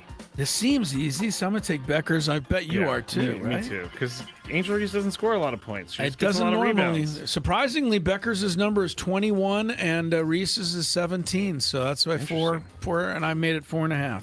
All right. So we're both going to go with Beckers because we don't believe in the Angel Reese scoring machine. True. Which can be on display. She can be on display if she's getting some of them me bounds. Yes, I was going to say. I mean, if she's getting me bound, she might be scoring a lot. Angel Reese. It is pretty bad that the WNBA, the second and third biggest stars in the league, are the ones that they put a video out on this. Well, did you, by the way, see the WNBA statement once everybody started saying, "You guys are laughable. You're a joke." I skimmed it, but I go ahead and explain. Yeah, you know what? I'd almost rather have it in front of me, but it had something to do with, well, these kids should know better, and it also had something to do with, we meant it kind of as a joke. Too bad nobody got it. That was their whole thing. Like, they put that out as a joke, and I'm like, no, you're right. Nobody got it. Like, you missed it by 100 miles. Do businesses and organizations, they literally think we're the dumbest people on earth? Because that is a crazy statement. Can I just say what you don't want me to say? Ask the question again. Are we the dumbest people on earth? Oh gosh, I don't answer, know. Are we the dumbest people on earth? Some of us are in that category, Skraby. That's true. They can get away with it with a lot of people. But not us. No, that's just a terrible explanation. Terrible. Which is what I would expect from So, number one, they put it league. on their players. Yeah. And then number two, they said it was better. a joke. And then, but it was just, we were just having fun. I can't believe nobody got it. Uh-huh. Yeah. All right.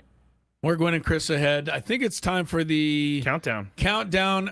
By the way, with 5 spots in today's countdown, I have come up with none. Whoa. See what happens. Wow. This is new because usually, I'll just say it, Tony's the one coming with none, but Chris always comes. I didn't say that. Chris always shows up and has his sheet ready to go. He wants his countdown topic at like 8 a.m. I do. Wow, this is great. Okay. I actually have all 5 of mine for once. Really? Yes. All right, you may end up doing them by yourself. It's coming up. Ben and Wood.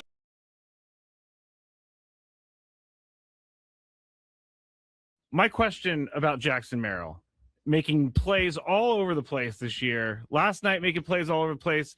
And I was trying to figure out online, and it didn't really give me an answer. What makes a platinum glover a platinum glover, and what makes a gold glover a gold glover? I think it's voted on. Ah, okay. I think it's voted on by all of out of all of them, they all get votes. I think this is how my understanding is, and the winner of that vote, I think it's the fans that get to vote it too, if I'm not mistaken. I'm not sure though. The fans get to choose the platinum glove? Maybe it's not the fans. I know there's a vote for that portion of the platinum glove.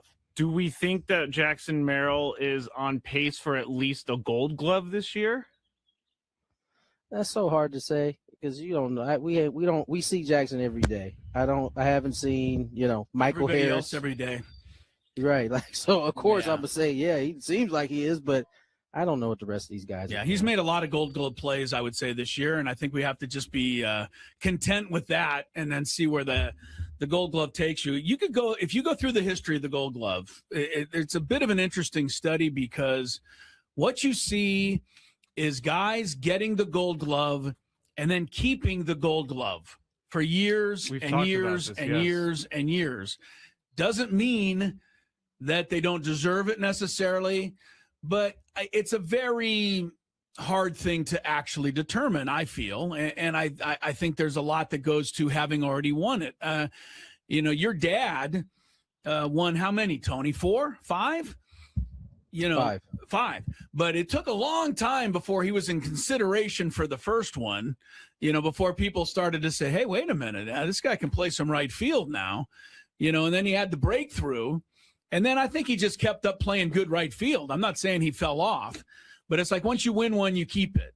And so it's hard to get that first one, I've always felt. And, maybe Jackson can get that. So, but Tony's right. You haven't seen every other center fielder play every other position. I wonder how much the analytics and all of that stuff enter into it too. Let me kind of fill some of the holes in this. Yeah. It is no longer a popular award as it was in my dad's era. Maybe about 10 years ago, they started actually using metrics. So they are this. using some of those metrics. Yeah, this isn't. Yeah, this is how you started seeing actual dudes who were good defenders and didn't necessarily have, the offensive prowess that some of the other older versions used to get. These guys who are getting it now, they are having to lead in some of these categories and kind of determine it that way. So it's not like it used to be. So if Jackson, I think it's actually easier now for a guy like Jackson to break through, whereas in the past, you might be if there was whoever, name your center fielder, Mike Trout, right? If he was in the National League, it would be very hard to unseat him if he's still out here playing and healthy on a consistent basis. So I think Jackson actually has a chance, I think. My question about Jackson Merrill, making plays all over the place this year. Last night, making plays all over the place. And I was trying to figure out online, and it didn't really give me an answer. What makes a platinum glover a platinum glover, and what makes a gold glover a gold glover? I think it's voted on.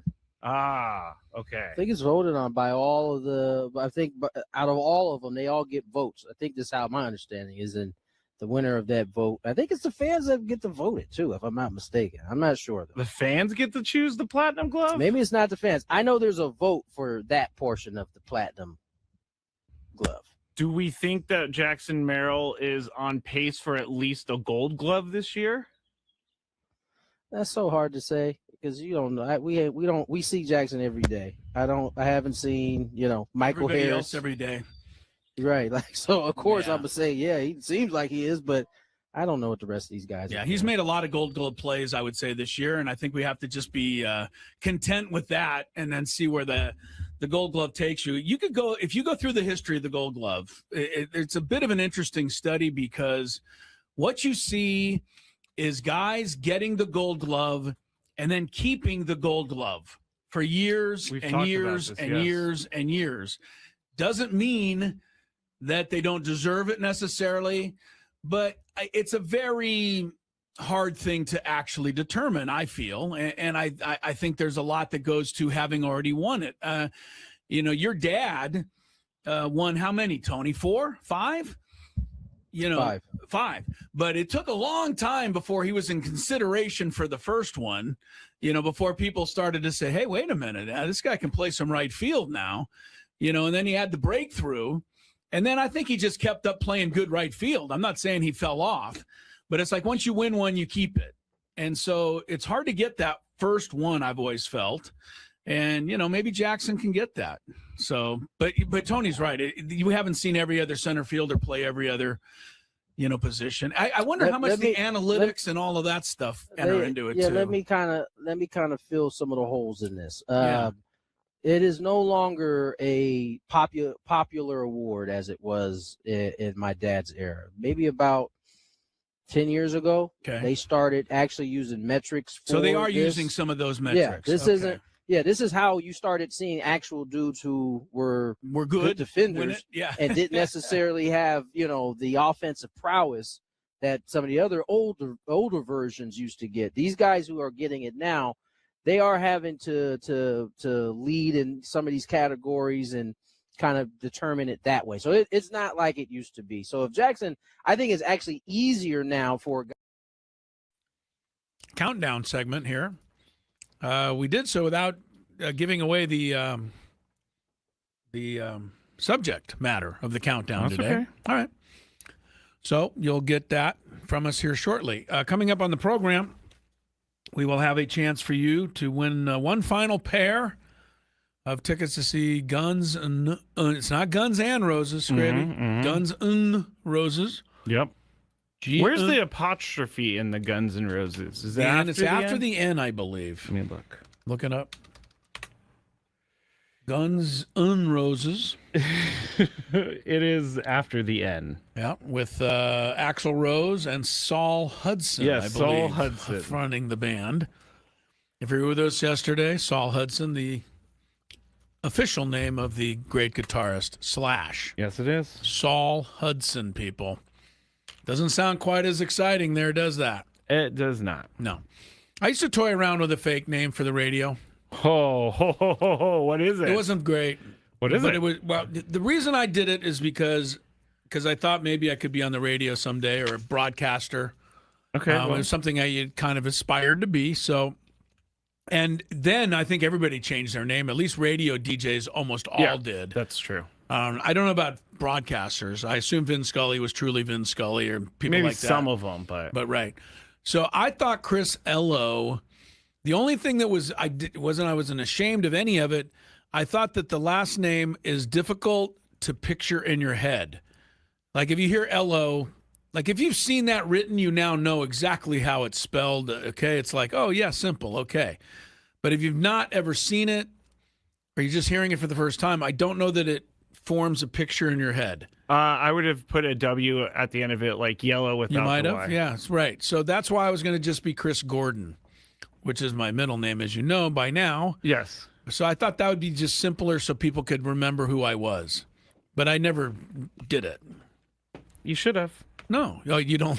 You're telling me now that the Chris Ello name is bothersome to you? No, it's better to do your own name because then you don't have to change your name. But I know a couple people in radio. I know. We had a lot of friends. For Lori worked in a lot of the stations around town, and all the DJs changed their names. Yeah. And they'd be like confusing to me, like you're getting mail to some totally other person. And you know what's funny about radio is when you meet these people, they introduce themselves as the radio. So I remember we had a guy named Sonic.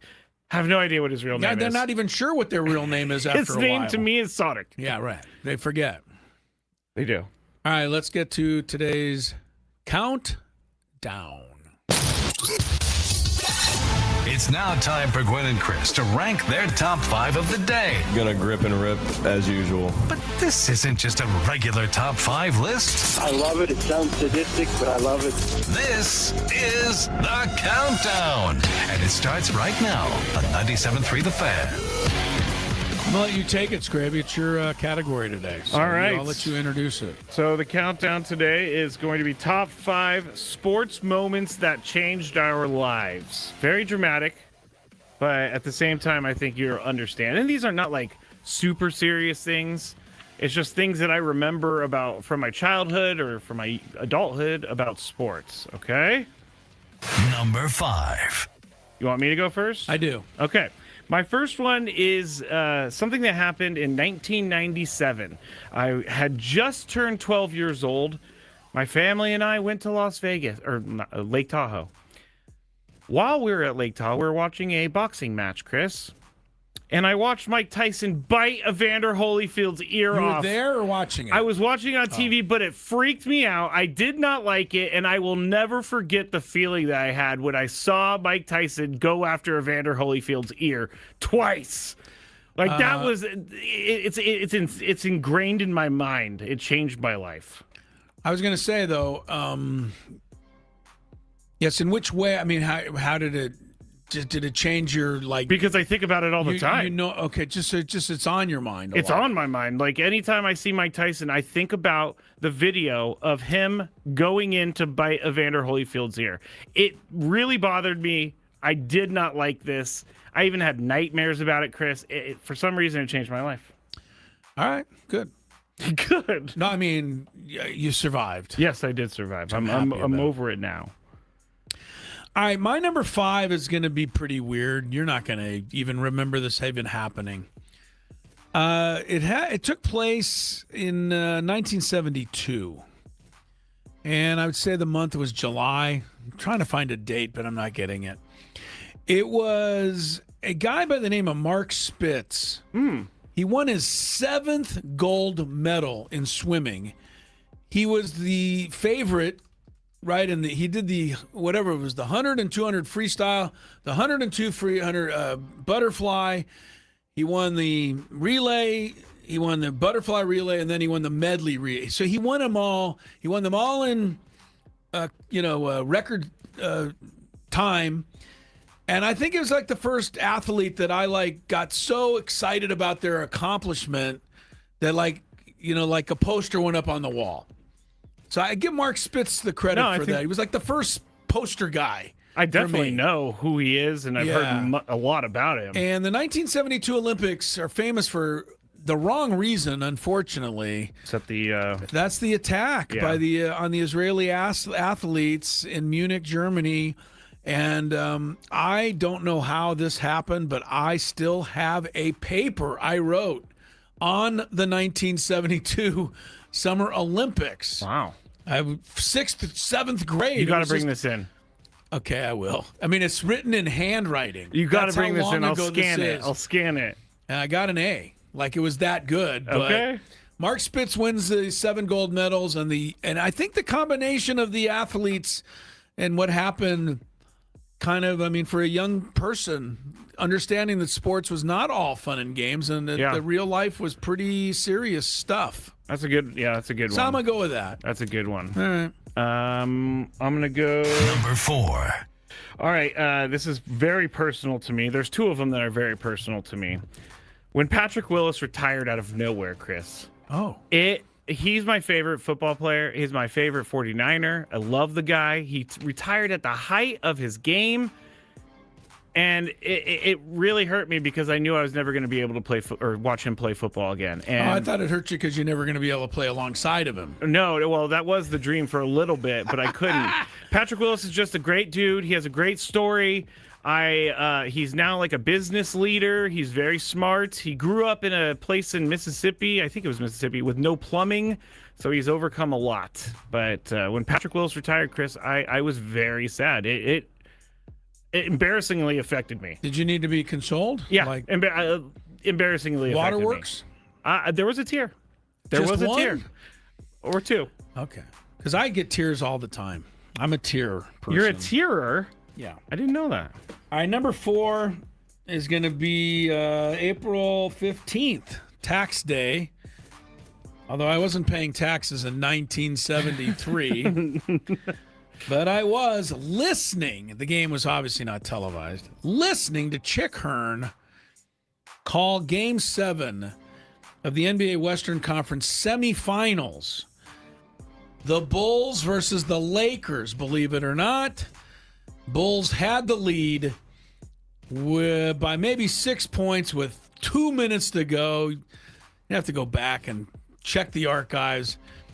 No 3-point shot in those days. This is over. The Bulls are beating the Lakers in Game 7 at the Forum. No, they're not. Jerry West saved the day. Somebody else saved the day. The Bulls turned it over 6 times in the last minute. Anyway, Lakers win. They go to the finals. And from that moment on, I felt so bad for the Bulls that I became a Bulls fan. Wow, that's how it all started, huh? With them blowing the game. Wow. I was like, wow, that they need some support. They need some help. So I rooted for them after that. They're so happy that you did. Yeah. Number 3. I'm not happy that I did.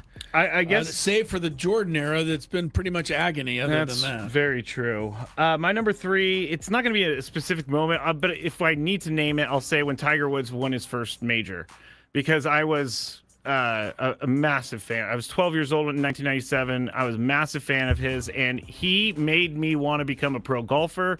I made my parents take me to the range like every single day because I was dead set on being a pro golfer. But his golf changed my life. Definitely. A lot. I'm with you. Okay. Number 3 for me is October 7th, 1984. That's a good year for Padre fans. Yeah. It was Game 5, Sunday afternoon. The night earlier, Mr. Garv had hit the home run to beat the Cubs, and there will be a tomorrow. And there will be tomorrow. And in that tomorrow, man, the Padres fell behind Rick Sutcliffe 3-0, and Sutcliffe didn't lose all year, but it was meant to be. And Tony got the hit. It bounced over the glove of Sandberg, broke the tie, and to be in this city and just experience something that has since then still only happened like 1 or 2 more times, which was total euphoria and everybody hugging everybody.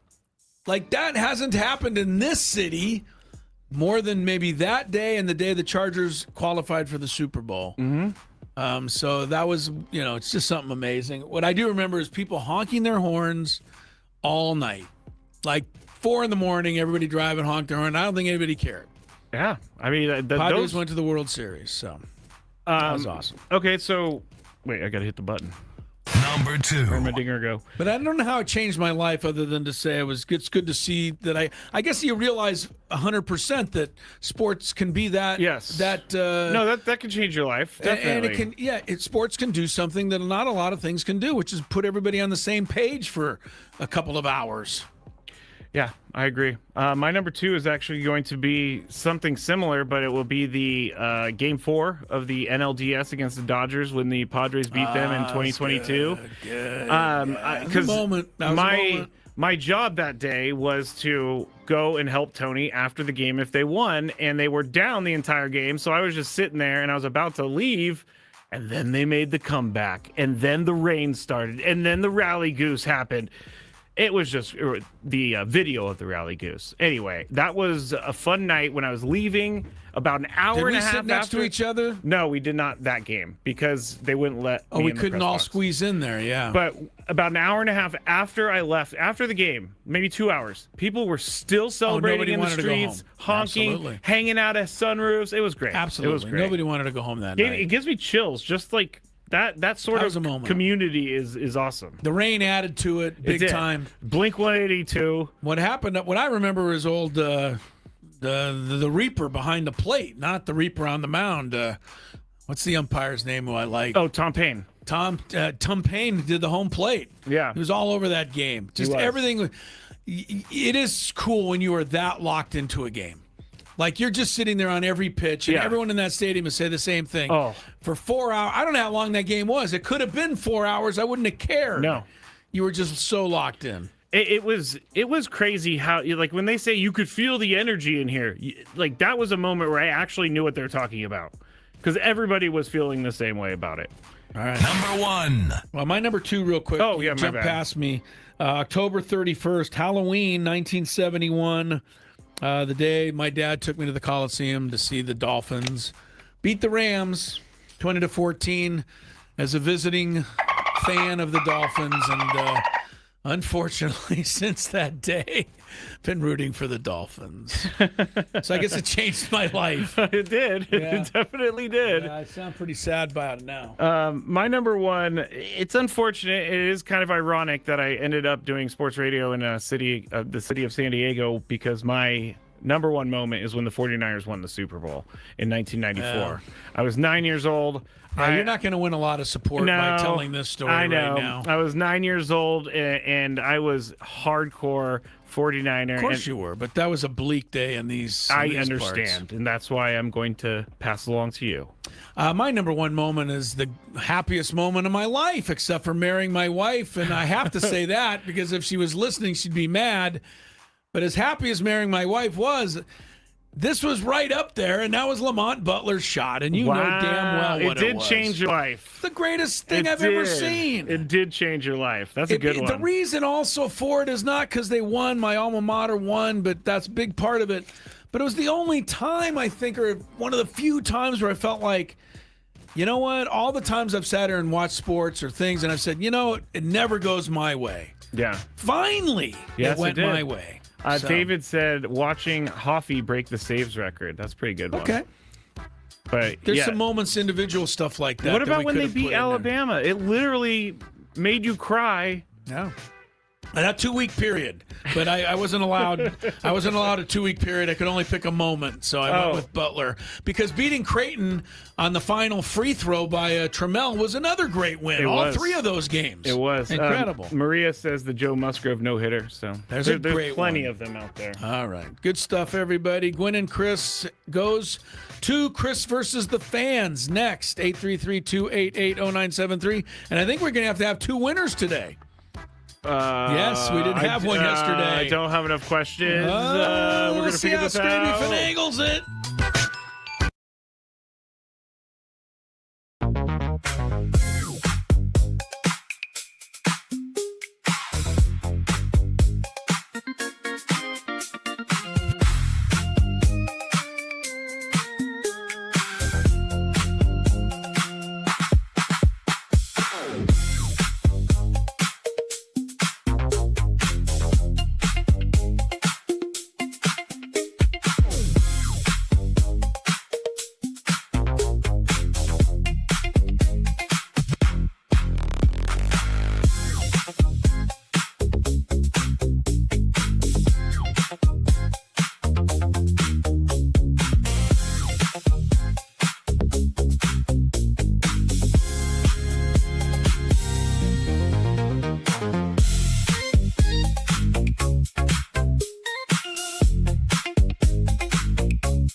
Chris Ello, Tony Gwynn Jr. at Petco Park, Mr. Skraby. We're all here in the Odyssey Palace Studios and getting into some Chris vs. the Fans. Tonight, the Padres and the Giants. We do have a lineup, but we can probably hold off. At least there's nothing too drastic in there. But we'll get it to everybody shortly. But let's leave time to, play a good, solid game of trivia today. Skraby, what do you say? Solid, maybe. As I'm the defending champion of the you game are. Yesterday, nobody took me down. Nobody did. I shouldn't say it like that because today I know you guys will be lying in wait for me.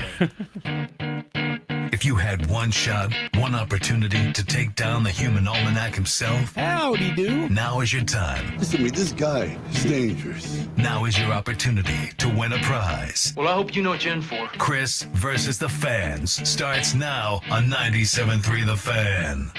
All right, so you're going to be playing for a qualification for the grand prize, a 2-night stay at Fontainebleau, Las Vegas, and a $150 food and beverage credit.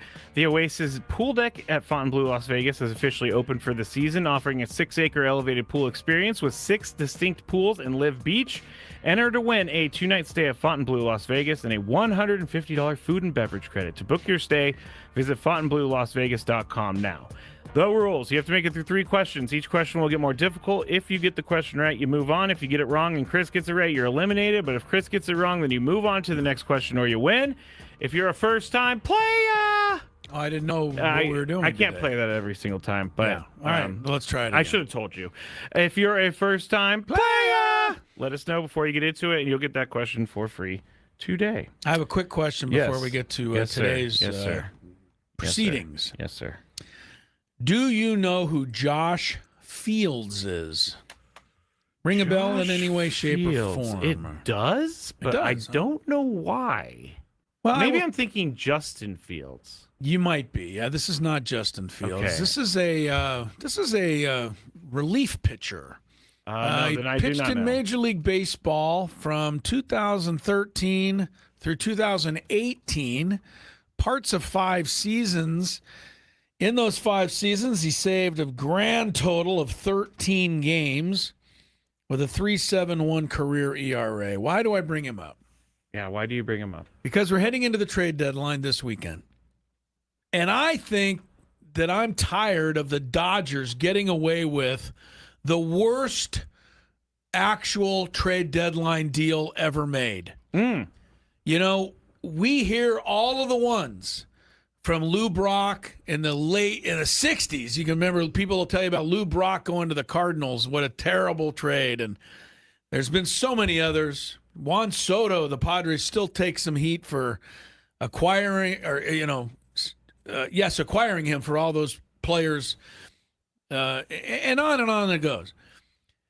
I'll let you have whatever horrible trade you want out there at the trade deadline. I'll still take this one. The Dodgers acquired relief pitcher Josh Fields in August 1st, 2016 from the Houston Astros in exchange for a young prospect, Yordan Alvarez. Why don't we ever hear about that one? Because it's illegal to say anything bad about the Dodgers. Right? I mean, I'm talking the national media. They never mention this stuff. It's always the Padres are so dumb to trade, all those guys for Soto or, White Sox trading Tatis. I mean, you hear all of these things. Dodgers get a free pass for one of the worst moves ever. As it turned out. They are kind of getting a free pass. I guess winning World Series and going to World Series helps you, but you are getting a free pass. This guy's about to be the Triple Crown winner this year. The problem is they don't care. Well, the problem is they do care, but they can get away with blowing it. That's a better way of saying it. By just buying somebody else. Yes. How's Kyle Tucker working now? Terrible. I know. But you know what he's going to do in the playoffs? He's going to hit a couple of key home runs and win games. Let's hope not, because I think he's, $60 million a year? That's crazy. Yeah. All right, here we go. Let's get to our first contestant for Chris versus the Fans. We shall go to Nate. Hello, Nate. Hey, how's it going? Hi, Pretty Nate. good. Welcome. Are you ready to play? I'm ready. All right, here we go. Question number 1. What 2 teams play NFL football at SoFi Stadium? That would be the Chargers and the Rams. That is correct. Nate's off and rolling. I should have asked it like this. What team pays rent to the other team to use their stadium? This team pays the freight to play there. Yes. All right, here we go. Question. Sometimes our first question reminds, not every time, because the first one can be tough, but a lot of times it reminds me of the show Who Wants to Be a Millionaire? Oh, yeah. Where they get the $100 question, Yeah. right? Did you ever see the skit on Saturday Night Live where Will Ferrell was playing and he gets the $100 question and Regis turns to him and he goes, no, I'm good. I just don't know why that always has struck me as funny. I've never seen it, but I'll have to he look walks it up. off. Yeah. Happy with the 100. It was always that is crazy. it was always so funny when someone would be so confident and then they would get it wrong. I love that show. That's a good show. Back Did you in the real day. Do you remember what happened? A little trivia. Sorry, Nate. Your radio time's extending Christopher here. fans, and I'm guilty of this too, has become story time / trivia time. Sometimes. Do you remember what happened the first time the person won the $1 million on Who Wants to Be a Millionaire? What do you Something mean by cool what happened? Oh, something really cool happened. The very first time somebody was able to, it took like 6, 7, 8 months for somebody to actually go all the way. I don't remember. The guy had all of his lifelines left. Brandon got it. Brandon knew. Yep. Yeah. He called his dad, and Regis said, all right, this is it for the $1 million, all the drama. And the guy said, Dad, I just want to call you and tell him about to win $1 million. I do remember this now. And That that's was an cool. awesome. Yeah, it was that's very an cool. awesome way to win right Yeah. there. All right. Sorry, Nate. Go ahead. All right, Nate. All right. Here we go. Question number 2. This team was just in town. Who? Let me start that over. Who leads the Rockies in home runs hit this year? I believe it's Goodman. Goodman. He's there. Is correct. Wait a minute. Multiple choice. Hunter or Drew? Oh, that's true. That's true. Hunter Goodman. Hunter Goodman, yes. All right. Third and final question Future here. Yankee. For future Yankee. Probably, yeah. If they want him, they'll get him. What is the only country to have hosted the World Cup 3 times? Oh. I even know hosted it once, twice, 3 times It's a gotta be lady. England. Say it again. It's gotta be England. England. England. England. Jolly Stay old. there. Stay there. That's pretty tough. I mean, you're talking about hosting the event. Well, I'm going to rule out the United States because I'm pretty sure in '84 that was the first time, or '94 is the first time. So we got 2. I'm going to rule out Qatar or Qatar. Okay. But now I'm trying to think where else they've even had this thing. I don't know why France is jumping into my head. That's your answer? It is. France. Francais. Oh, you're the winner, Nate! Actually, this country just became the only country to have hosted it the 3rd time. Mexico. Really? Yeah, isn't that surprising? You trickered me there. Isn't that surprising? You tricked me, Mr. Skraby. Very Isn't good. that surprising? Mexico. Yes. Okay. So there you go. All right, Nate. Well, that's stay good right news for there. you, Nate. You cashed in on a big victory today. I know Chris said we were going to do 2, but we're not. I pulled the plug on that. You because pulled the plug on that I idea. don't have enough, but we still do have Guns N' Roses tickets to give away. So We're going to do stay that. tuned for that. Stick around. In fact, yeah, I was going to do it now, but I thought I saw I'm you not pull ready. the trigger. I'm not ready. I saw you pull the trigger. I'm really not ready. Do you like the? I know we have a minute, so this is why I'm saying this. But the Blue Jays City Connector uniforms are all black. I don't with, like any dark team blue. I don't like any team that.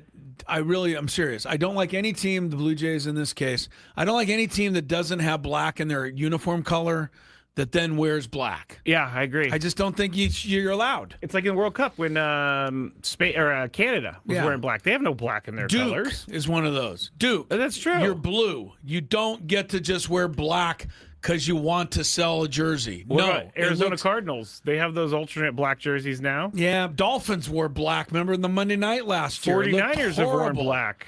Yeah. I actually 49ers like those black can uniforms. almost get there because I think the 49ers colors are red, kind of gold, and maybe some black trim. But I'm talking like when you have no black and now you're going with the black jersey that don't carry. I don't think that should be legal. I kind of agree with you. I'm down on the – even if I liked the Blue Jays unis they're wearing tonight, I would dismiss them. Speaking of uniforms, did you hear the controversy in Buffalo? Because of the oh my God, they're blowing up released? the whole. They may blow up the Bills facility, and the ownership, the Pagula family, is under attack because they don't like them. The people hate them. They're pretty bad. What do they call them? The Nickelback jerseys or something? They're gray. You can't call it Nickelback. Not either. Nickelback. Sorry, Nickel something. Yeah, I know it's Nickel. It is Nickel something. So if you haven't seen them, I'm sure you could find them online. They're all gray, but they're the new Buffalo Bills. I guess for lack of a better term, City Connect. What do they call them in the NFL? Yeah, they're City Connect. No, they don't. No, they're called the Color Rush or something. Yeah, or, no. Rivalry uniform. Yeah. So Buffalo comes up with these new unis. They debut them 2 days ago. People are like they're attacking the Buffalo Bills headquarters. Like they're not that bad. That you should lose your mind over it. The actual uniforms aren't bad, but the helmet is stupid. I'll give you that. The helmet has bad. like, you know how the bill has the red behind them? Well, they don't have a bill. They just have the red. Just have the red stripe. Yeah. Josh Allen, though, at his press conference after practice yesterday, after they were all done asking questions, Josh Allen said, "Before I leave, enough with the hating of the uniforms." Oh, come on, Josh. No, he was defensive. He defended them. Did he design them or something? Well, he didn't like the heat they were taking for the unis. Well, that is a smart play for the team to be like, "Hey, Josh, can you go out there and tell everybody that they're actually kind of cool?" One thing I'll say for Josh, whether he's right or wrong, he said, "Look, it's a new era of Bills football. We're moving into a new stadium.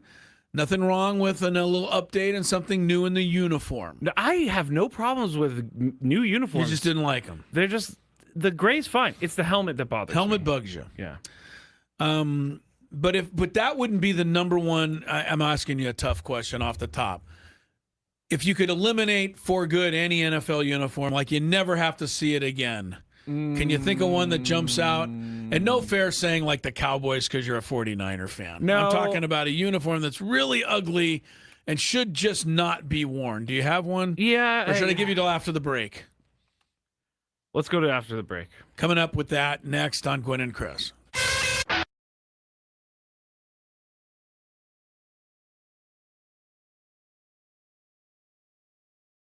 Tony, you care to, Tony, I don't know where Tony went. Because Tony, I see the corner of his room. Oh, well, hopefully he'll be back shortly. Harbaugh. I'm not sure where he went. I might text him to see if he's okay here in a second. Hope he didn't. Yeah. Did you think he fell in the shower or something? I hope he didn't meet with foul play. You think he met with foul play in our commercial break? I don't know. I mean, he is in New York City. So. He's in New York City. It could be, you never know. All right, we'll just go forward. We're just going to go forward without Tony. I'm sure he'll rejoin us when he gets a moment. Everybody stare at that box in the top right corner because it's just the corner of his room. I'm going to look now. I'm kind of intrigued. Oh, someone says maybe he's in the bathroom. I don't know. He's been known to go there. As have all of us, frankly, but him more than most. Over under, Tony just forgot that he was doing the show. That's not nice. Yeah, so maybe that's what they're thinking. You know what just hit me, Chris? No. What if Tony went out to get like ice or something and he forgot his room key? That is something Very that well he possible. is more than capable of doing. Because he would never be gone this late. This long with knowing that he was on the show. No kidding, man. We took a commercial break like 5 minutes ago, and he has not returned. I'm going to text him. Like, ask him, are you out in the hall trying to get into your room right now? Everything okay? Oh, no. This Question mark. Scaring me. No. Did you hear back from Tony yet? No, I'm thinking something. I'm thinking he locked himself out. He doesn't have his phone because it's in the room, so he's down at the front desk or something. I don't know. I'm sure there's a story in here somewhere. There's when we get definitely him got to back on be the a air. story. Anyway.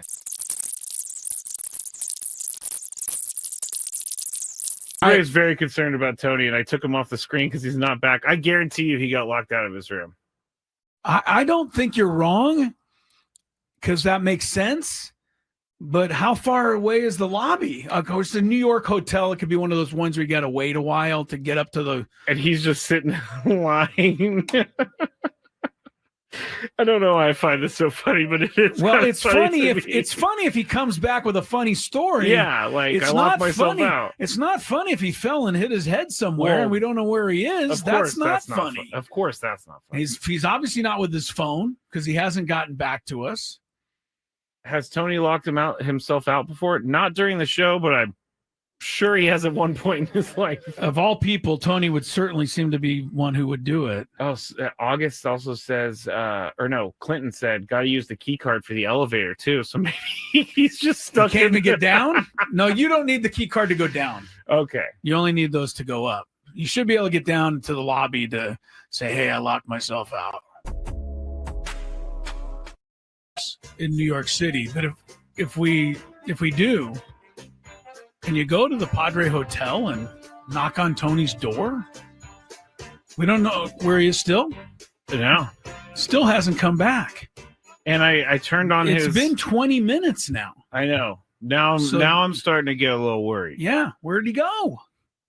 What happened? I don't know. I would call the front desk of the hotel, but I have no idea where they're staying. I don't know where they're staying either. And when you sent him a text and said, is everything all right? We have not heard back from him. He is still not back in his room. I bet you he is standing in line in the lobby as we speak. I'm trying to get his key back. Or someone key. said text Jesse or Dave. And it's really not a bad idea. Maybe at the next break, though. Yes. If we get to the next break, we got to text those guys so that they can go make sure he's okay. Because I don't know where he is. It's crazy. Dave Marcus is probably the one to text. We'll text Dave. Because he's, Jesse could be doing anything, but Dave's always there ready to go. You're trying to say Dave has a ho-hum life and he'd just be sitting around waiting for a text, whereas Jesse might be busy? Is that what you're... Dave's been doing this job for like 30 years. I don't think the what is the word I'm looking for? Never mind. All right. Well, there's certainly an explanation, but we don't have it yet. Text Scan. I don't know Scan well enough to text him. We're going to text Dave if this gets to the top of the hour, and we still don't have a Tony Gwynn Jr. sighting. All right, do we just go to traffic like it's normal behavior time? I mean, it just seems weird. We got to move on with the show. Show must go on? Yeah. I don't know. All right, we're going to do the good, the bad, and the really, really weird and ugly next here after traffic. All right, it's with less enthusiasm than usual that we embark on the good, the bad, and the ugly for week 2, Skrabe. I'm going to try not to worry too much. I'm going to try not to worry also. I'm not necessarily the worrying type. I'm not either. But, I'm intrigued now at this point. Like it's with this long pass to Devontae Smith. He's back! Helped put him there. Hold on, he's back, everybody! Stop everything. I literally, we went to commercial break, I laid on the bed, and then I just fell asleep. I never even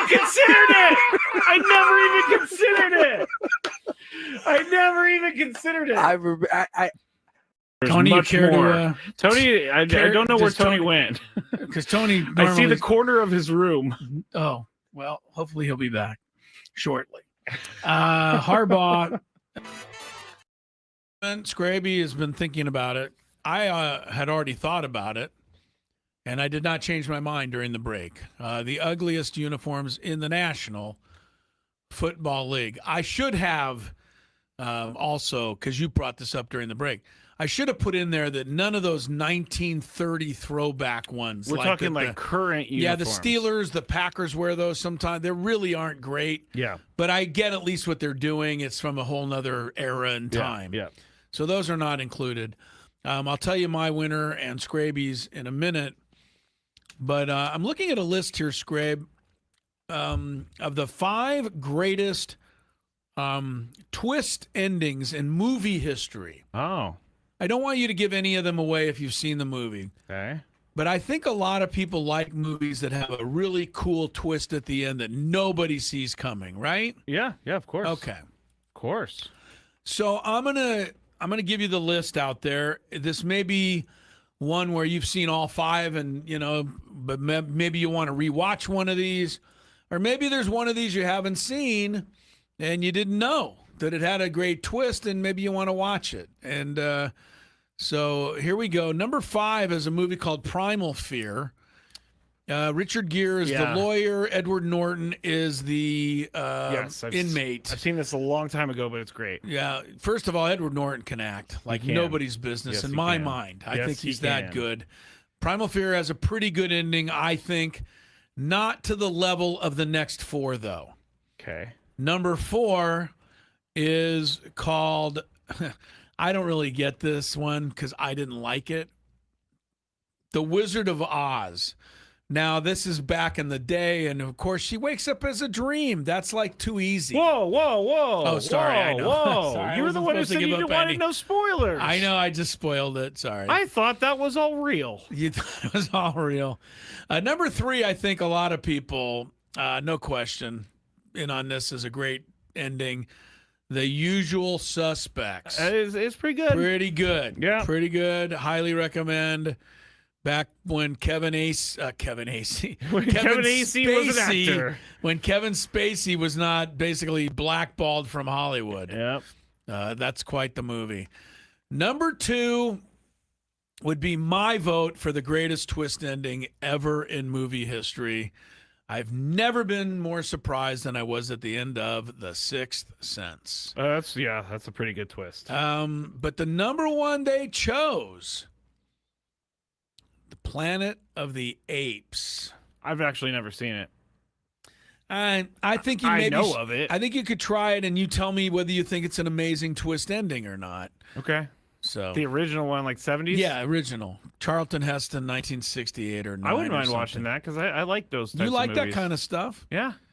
But they said that was the biggest. That's their number 1 choice here. Oh man, you mentioned one to me in the Fight break. Club's another one. Fight Club is on I think the outside of the 5, but right there. Yeah. Yeah, Fight Club has one of the best twists. Okay. Someone said Shutter Island. I could not. I couldn't get through that one. I remember it, Leo. Yeah, it was. Yeah. I was so excited for it. I don't know why. They don't all work, but people have their own. That's the great part about a movie, man. Movies are on your list, man. It's your list, not everybody else's list. If you have movies, your favorite movies with a twist, put them in the chat. Yeah, this is not my list, by the way. This is. You can go to YouTube. Because I said if it was my list, Sixth Sense is the movie that surprised me more than any other movie I've ever seen. And the best part, without giving anything away, the best part about The Sixth Sense is you could rewatch the movie after you know what happens, and you pay attention for these and you things would like throughout it the almost movie. better the next and you're time. like the directing, just even thinking about some of these things is incredible. That movie was a curse for M. Night Shyamalan. Yeah, he never was able to make a better because he one. never came close to it again. But it was so good that I probably watched his next 5 movies hoping that he'd hit one. Let me see but he never did. Let's talk about M. Night Shyamalan movies and what he's done since. Yeah, because it's not been great, I'm sure. No, it's been terrible. Signs was one with Mel Gibson. It was that's all a right. controversial one. Yeah, I'm not I a know. fan of it. Yeah.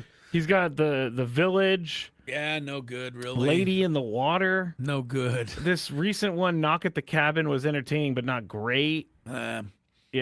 No, anyway. he never. I mean, Sixth Sense is a masterpiece, so much so that he just couldn't keep up with it. Couldn't do it. Unbreakable was pretty good. You know what? That was his next one, and that one was actually okay. That was really really I could good. watch that one. Yeah. Split was also pretty good.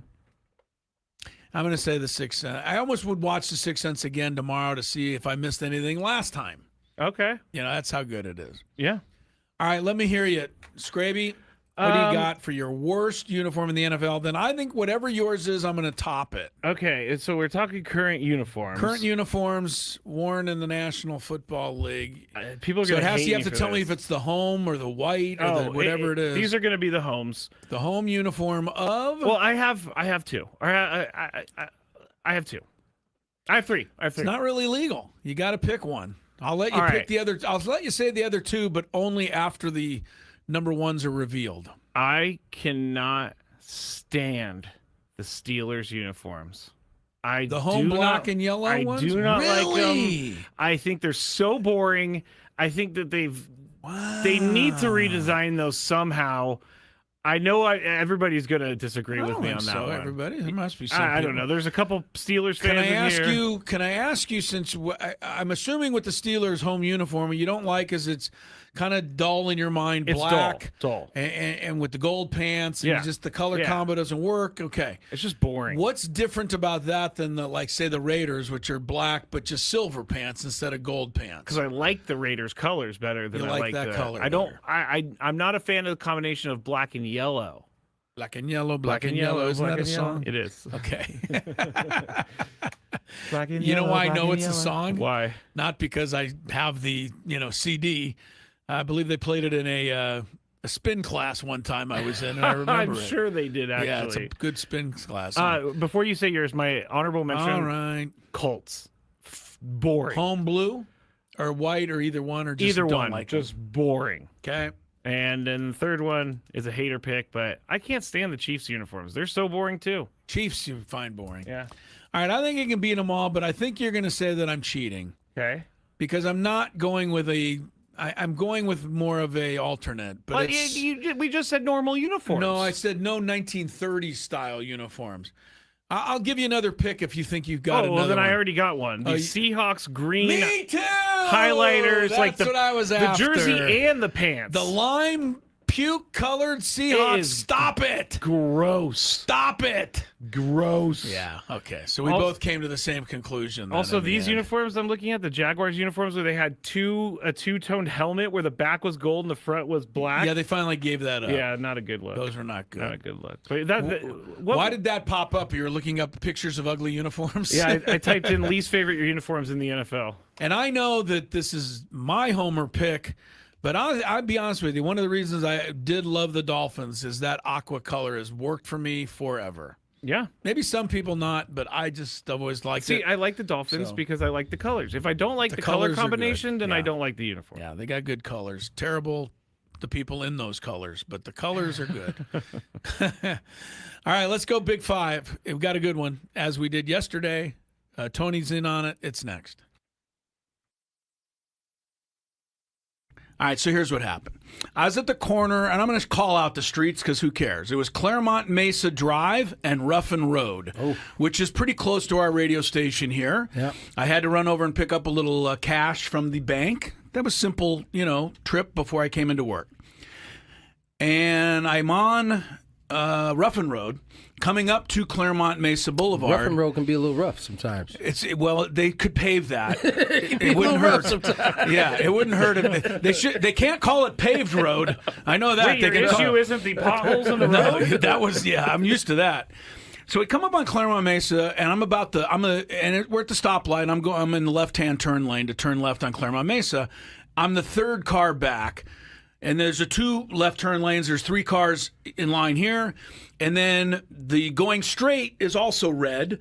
And that is backed up each of the lanes. So that I've got cars on my right. I've got cars on my left. I got 2 in front of me. I got people behind me. No big deal. Light cycles through. And our turn doesn't come. Oh, no. So the cross traffic gets to go again. And then the people coming across in our direction, they get to go again. And then for a second time, they skip our turn. Well, that's what I thought. So now... Actually, you're not going anywhere. You're stuck. Right, you're stuck. You're not going anywhere. And my first thought, of course, as a good scout or, athlete, is to look around. Is there any way out? Can I back up? Can I, I'll do anything. But there is nowhere for me to go. No. It happens a third time. Whoa. And I'm pretty clear at this point, this light's broken. And I'm starting to think, how are we going to get out of this? Am I going to have to call, the police to come and fix it? No one's going to know it's broken. 911 emergency response. Yeah. Where's your emergency? Ruffin Road in Claremont. The light is stuck. The light is stuck. And so this is 5 minutes probably, but you can imagine 5 minutes. No, that's a long That's a time, long right? time. Well, when it comes to the 4th time, I finally start just leaning on my horn. Oh. I'm trying to get... What are the people in front of you going to do? Well, because there was a moment, right, after the traffic comes this way, it paused. You want them to run the light. You could at least a couple people could run the light. We could get this going here. You want them to run the light. I did. Break the law. Well, they had to. Otherwise, we'd still be there. Anyway, so this is going on. So I'm starting leaning on my horn. The lady next to me looks at me like, "What the hell are you doing?" Good for her. Good for her. And good for her. Kidding. I'm like, just ma'am, kidding. are you just clueless? Were you going to sit here the rest of your life? She has faith that the light's going to turn eventually. Evidently so. If it had gone again, the guy next to me on this side rolled down his passenger window. That starts to go down. I think he's going to be mad. And he's like, what? And I'm like, I'm pretty sure the light's broken. Like, how do you not know this? We've all been sitting here for 6-7 minutes now. The two cars at the very front of the left turn lane are not budging. So they apparently are content to sit there for as long as it need be. They also have faith that the light is going to turn. But I have no faith. What gives them that faith? Yeah, but what gave them the faith? I mean, it had cycled through 4 times now. The 5th time, I was going to just have to get out of my car and walk up to that and go, will you please do something? Or get, and if you don't, and I would have something. You know what I would have said? If you don't want to run the light, just get out of my way so I can run the light. I'm not sitting here the rest of the day. And finally, on the 5th time, the first 2 people ran the light, and the next person was able to get you know what I mean? And after a couple more cycles through, I got out of there. But I don't know if the light ever start working? I don't know. If you're at Claremont Mason Ruffin Road, you might still be there. I don't know. This was 45 minutes ago or so. Wow. So my question to you is, how differently would you have handled this than I did? And I'll start with you, Tony. Would there have been any difference, or do you know? I don't know if I would have laid on my horn. You would have just never laid on it. I think I might have maybe rolled down the window, see if I could talk to somebody, see what else. See if anybody else was in on it? I don't think I would have laid on my horn because, listen, what you're asking is for them to, which may not be easy for everybody, and that is the timing between.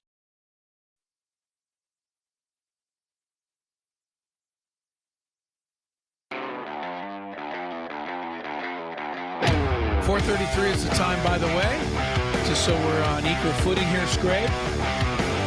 Both of us agreeing wholeheartedly the Seahawk lime green disasters are the ugliest uniforms in the NFL. Sports Illustrated, real quick, came out with its list of the top 10 uniforms in the NFL.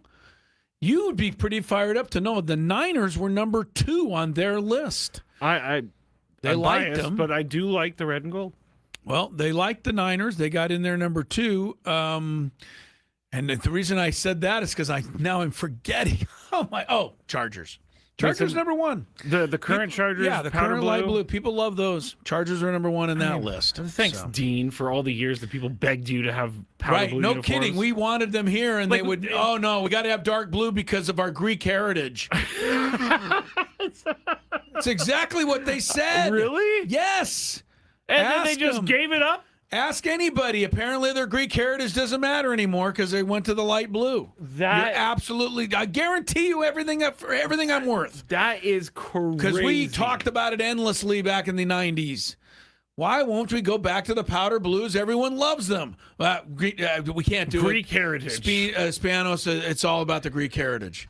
I'm telling you, Skraby. That's it for sure. Isn't it like a light blue kind of? I know that. No, Greece's flag is dark blue. That's blue. Well, but you know what I mean. That was their reason. I'm telling you, that was their reason. Well, that's dumb because you know what? They could have easily pulled in a ton of money by just changing the color of the uniforms and have everybody buy them, which they would have. That's craziness. Well, the point being is that's what kept us from enjoying the powder blues here, but apparently not keeping anyone in L.A. from enjoying them. Seriously. Here's the Big Five.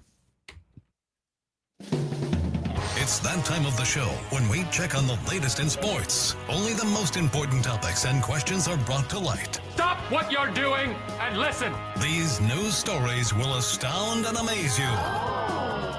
The one, the only.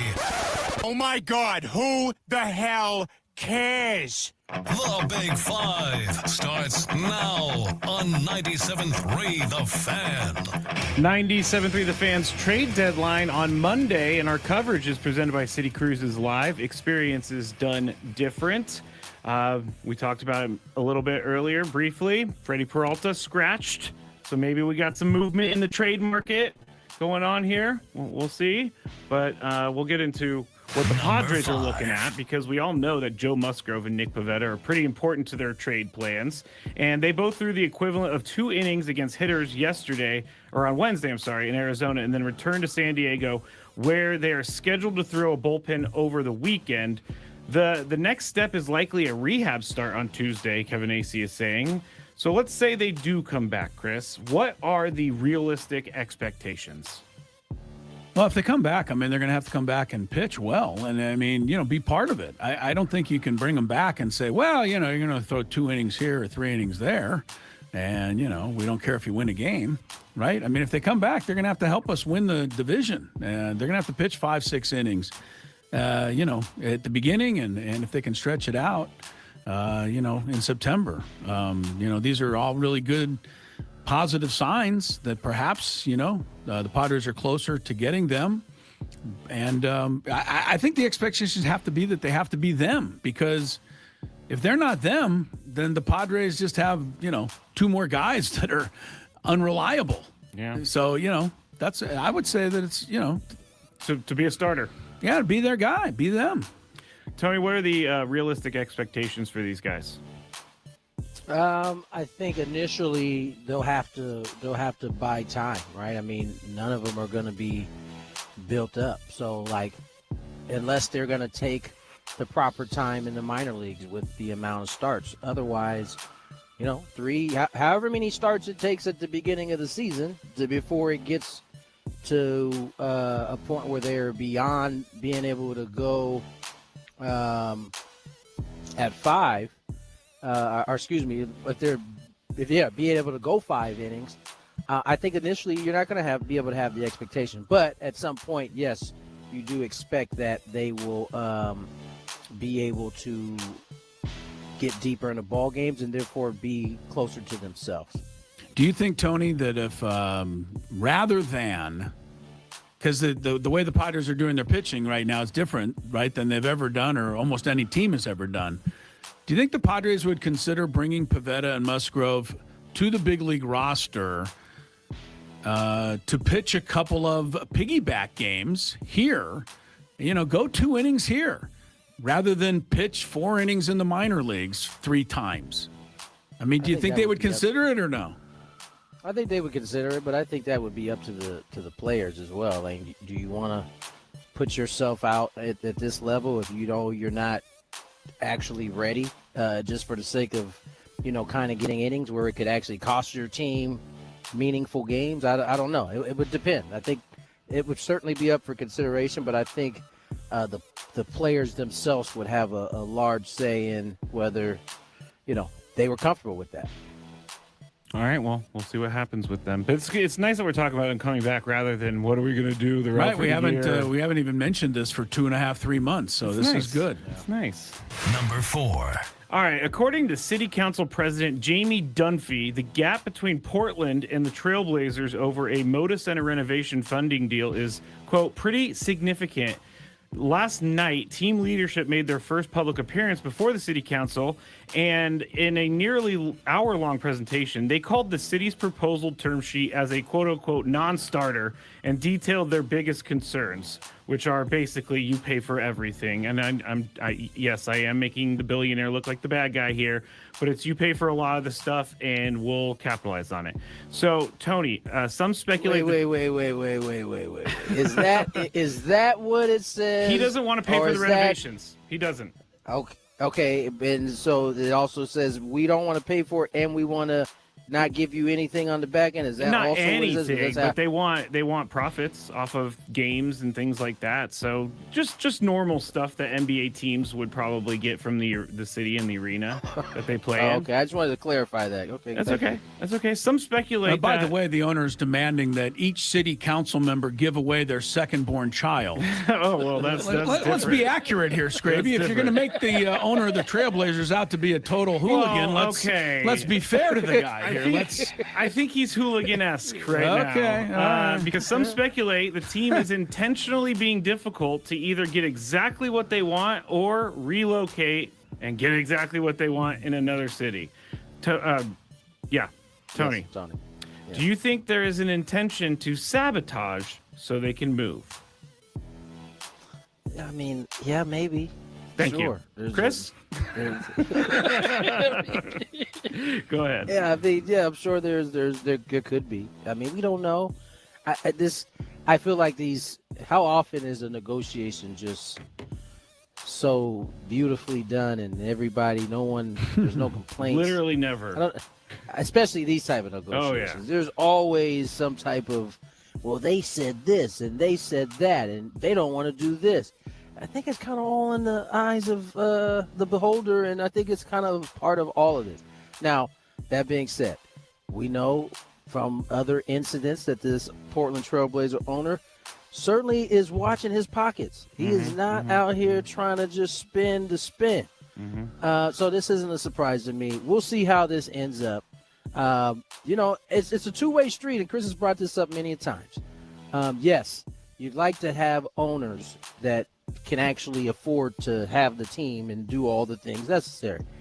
But the city, it's a partnership. It's a kind of a two-way deal. And, I think, sometimes, especially nowadays, we often just look at the team and like, oh my gosh, the city's got to also do some of the things as well. So we'll see how this one plays out. I think this is just kind of typical negotiation tactics. Yes. He did actually cut out the white T-shirts that teams give out to fans when they make the playoffs. He said, "No, that's going to save us like $1 million, so we're not going to do that." He's like, "I'm not doing it." Sorry. Yeah. Chris, do you think there's an intention to sabotage here? Okay, now let's talk about the owner from a real standpoint instead of a slanted Skraby what are you standpoint. Talking about? Well, because you're making him out to be a cheapskate, terrible owner who happens to have spent enough money apparently to currently own the Stanley Cup. All right, he's the same owner of the Charlotte Hurricanes. So the guy isn't, Carolina. Look, I mean, I'm just saying maybe he's doing it in a little different way, but he's having some success there. First of all, second of all, what is happening in Portland? Gee, I don't know. Does it sound familiar? Owner wants the city to do everything. City says no. Owner says, okay, there's plenty of places we'll do everything. It sounds like San Diego. Yes, it does. Sounds like San Diego, Chris. Yes, it does. So what is Tony saying? He's saying the truth. If the city of Portland wants to keep their basketball team, the price of poker has gone up to that level now, guys. The city is going to have to ante something up. I mean, unless you just get lucky with an owner who is so much money and just honestly wants to loves the city, and even those guys. I know that Denver, they're building a new football stadium, supposed to be ready in 2031, state of the art, with the dome and everything, so Denver can start getting it on the Super Bowl. But that's all being paid for by the guy who owns it. They're all the Walmart people there in Denver. They have more money than anybody. However, he might be paying for it all, but on the other end of the side, the city's going to be giving away the house or the farm or whatever it is. All right, here's what the city's offered. Okay. City offered a 20-year agreement that he won't move the team, a requirement for labor. This is what the city's offering, yes, correct? A requirement for the labor peace agreement, financial protections like caps on public funding, limits on expenses, blah, blah, blah. This is Portland? This is Portland offering to the owner a $3 million annual payment for property tax offset payment from Rip City Management. And then... So they wouldn't have to pay that? Is that what it means, offset payment? Yeah, basically just to pay for the property taxes. This is where I get a little confused. But the last one would be requirements for community event access, local hiring, sustainability, partnerships with local groups. All of that stuff is just gobbledygook to me and to almost everybody who heard it. I think that's You can't explain any of it. that's not a non-starter. But what I'm saying is, I'm just saying, if you got to yeah. contribute if you want to keep your team, and I think that's what Tony's saying. I agree. Right. And I'm not, and that we don't know. Like, yes, this seems like a lot of things that the city is offering up, and they want an agreement to. I don't know where the start line is on any of that. So it is just, as Chris said, it's a bunch of gobbledygook. Until we figure it out. Do you guys like? Okay, here's my last thing on this. Wait, can I say this real quick? Yes, and this is the danger of being careful what you wish for, right? The other side of the coin in terms of owners being able to own teams is you do get the whole hedge fund thing that you're not particularly thrilled about. Oh, me. Yes, you. Private investment groups, yes. Private investment groups, right? And so, like, when a owner can't own a team, they start trying to move, and these are some of the other folks that can. Now, there are the bad things that come along with the private equity side of things. So, like, you know, in a perfect world, you get these owners that all can own and can afford it and would foot the bill for their own stadium, and it'd be – but it's a give and take, and I think it's like that and everything. And the tough part is, if your city doesn't want to do it, guess what? That's why the owners hold they hold all the cards. There's another city. It'd be if the cities got together and be like, you know, we're going to band together. We're not going to do this. We're not going to take on. Of course, they're not going to do that. They want what's best for their cities. And if a football team is willing to come there and they know that it's going to be lucrative for their city, they're going to throw whatever other city that team's coming from right under the bus. All right, last thing. Do you guys think if the city says, all right, we'll pay for the upgrades on this stadium, we'll pay for the renovations, but you have to sign an agreement that you can't leave for 20 years. Do you think that's fair? Because I do. This guy seems like the type of guy, even though I don't know him, that will get the upgrades and then be like, peace out. Did you hear that, Chris? This guy seems like the type of guy, even though I don't know him. Do you think that an agreement to stay would be fair? All right, let me say this. That would be actually less fair than a city offering to buy out every ticket the Blazers have from now until the end of time.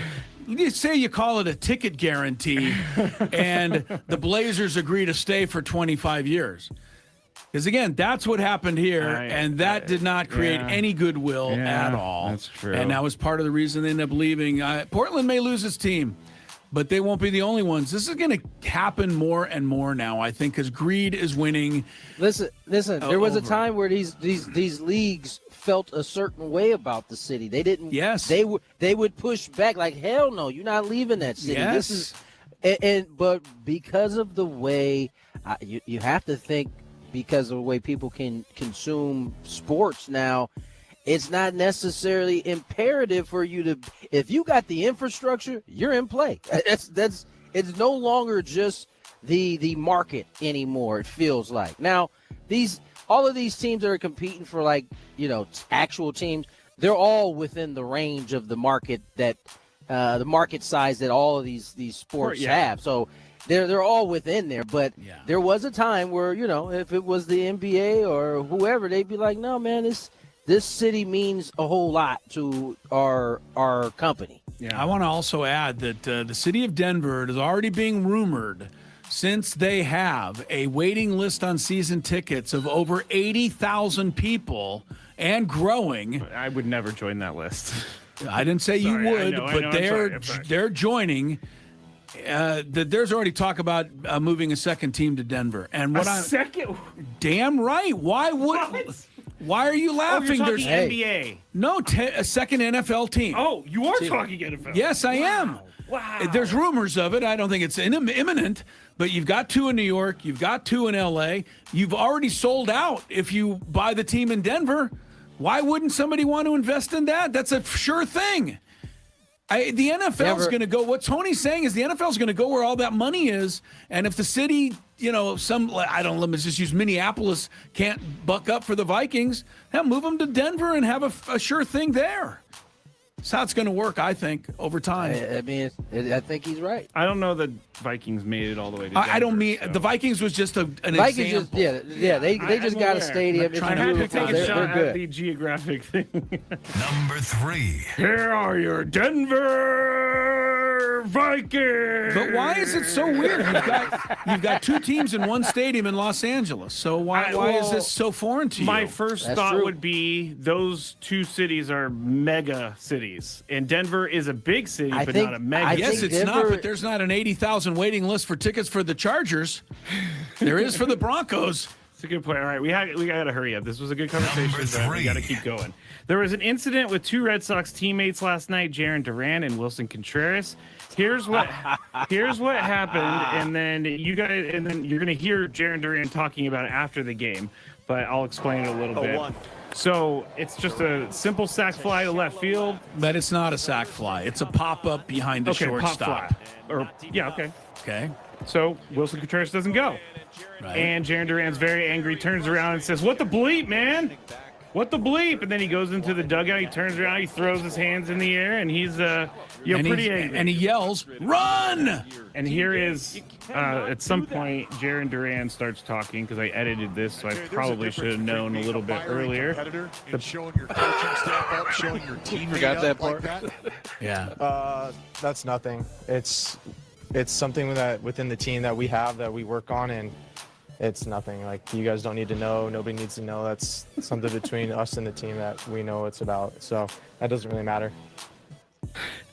I just love he says, "Nothing to see here. Nothing to see here." Yeah. Chris, you're up first on this one. Simple teammate dust-up that gets swept away, or something more? I have a quick question. Thank you. I have a quick question first, though. Yes. Is Jarren Duran the same kid who was screamed at to kill himself by fans? Yes. Okay. So Jarren Duran is still, I think, I don't know. I'm just saying it's possible that, he still, has some emotional things that he's working out. It's possible. Okay. Because his behavior here seems absolutely idiotic and ludicrous. I can't get behind it in any way. Yeah. Based on what I just saw, his answer to me, Tony will tell you better because he's been there, but his answer rings of somebody walking into him before the game was over, and the game was over, and say, "You absolutely are not saying anything about this. We're not going with this. So you're going to have to shut it down, figure out how to do it." Because I don't believe for a second it's something with the team that, this was just really, like, to me, like almost a CTE reaction from a baseball player. Like, you're going to get that mad on a pop-up 5 yards over the shortstop's head? They've been working on it. Well, all right. I'll let Tony get in. He knows better, probably. But so you're saying there's something more here. It's not just a simple dust-up. I do, yes. Okay. Tony, something more, or simple teammate dust-up? So much to say here.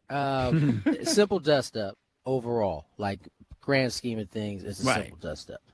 But it is a window into how different things are in today's game and environment. Like, it's a little bit more passive aggressive. And I just think if Ryan Braun would have come in and was like, hit a ball like that, and Ricky Weeks didn't tag, right?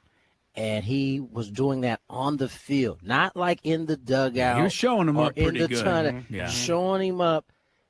There would have at least something along the lines of saying, if you ever do that again, we're going to take it to the tunnel, right? Like, that would have been the minimum. The maximum would have been that they just would have fought outside the tunnel. Immediately, right then and there. Right. That's that. Secondly, I mean, I don't think that was PR that told him not to say anything. I think he realizes that he probably was out of pocket for that. And typically I'm not on the side of Wilson Contreras very often. No. But Soderstrom has a good arm in left field. Oh, there was no way. The irony of that whole thing is that an inning later, Butler was on third, and there was the same exact pop-up only to Jarren Duran, and Butler tagged up and scored. Oh, I didn't know that. And that's awesome. And it's funny. The baseball gods have a crazy way of they're almost humbling undefeated, also, aren't that they? is incredible. Well, Butler's a lot faster than Contreras. True, Butler is, making it. but Contreras is not slow. By the way, Contreras can run, but if that was a shallow pop. Like, it's one of those ones where, as the hitter, you can't say nothing. Like, it would have been nice for him to take it off and somehow get in there. Yeah. He would have been doing you a favor. You don't get to and this to me this is why I still have questions as we move into August, if that Boston thing is real. No one said nothing to him at that time. Like, there was no cameras in there. Like, y'all just gonna let him scream across the field at Wilson it's not Contreras? a good look for your club. No one even looked like they said anything. Like, hey man, that's a shout. So, man, I don't know. That was it was disappointing, but then it was all good though once it got flipped on him in the following couple innings. I just thought, but they still ended up winning at that game. By the way, they came back with a couple kind of homers. swept under the rug, but it does because they won, so it's all good. That's right. Yeah, you win. Listen, I'm gonna tell you right now, I wouldn't be surprised at all if those two had a slugfest at some that point. would be let's because Wilson Contreras don't seem like the type that's going to be like. That's scared. a guy I don't want to mess with either.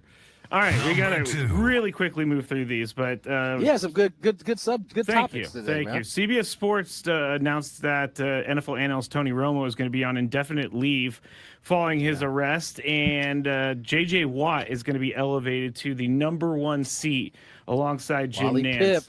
I was going to ask you that, Tony. I was going to ask, do you think Tony Romo gets his seat back? Nope. I think it's a wrap. Not at CBS. I think it's a wrap, man.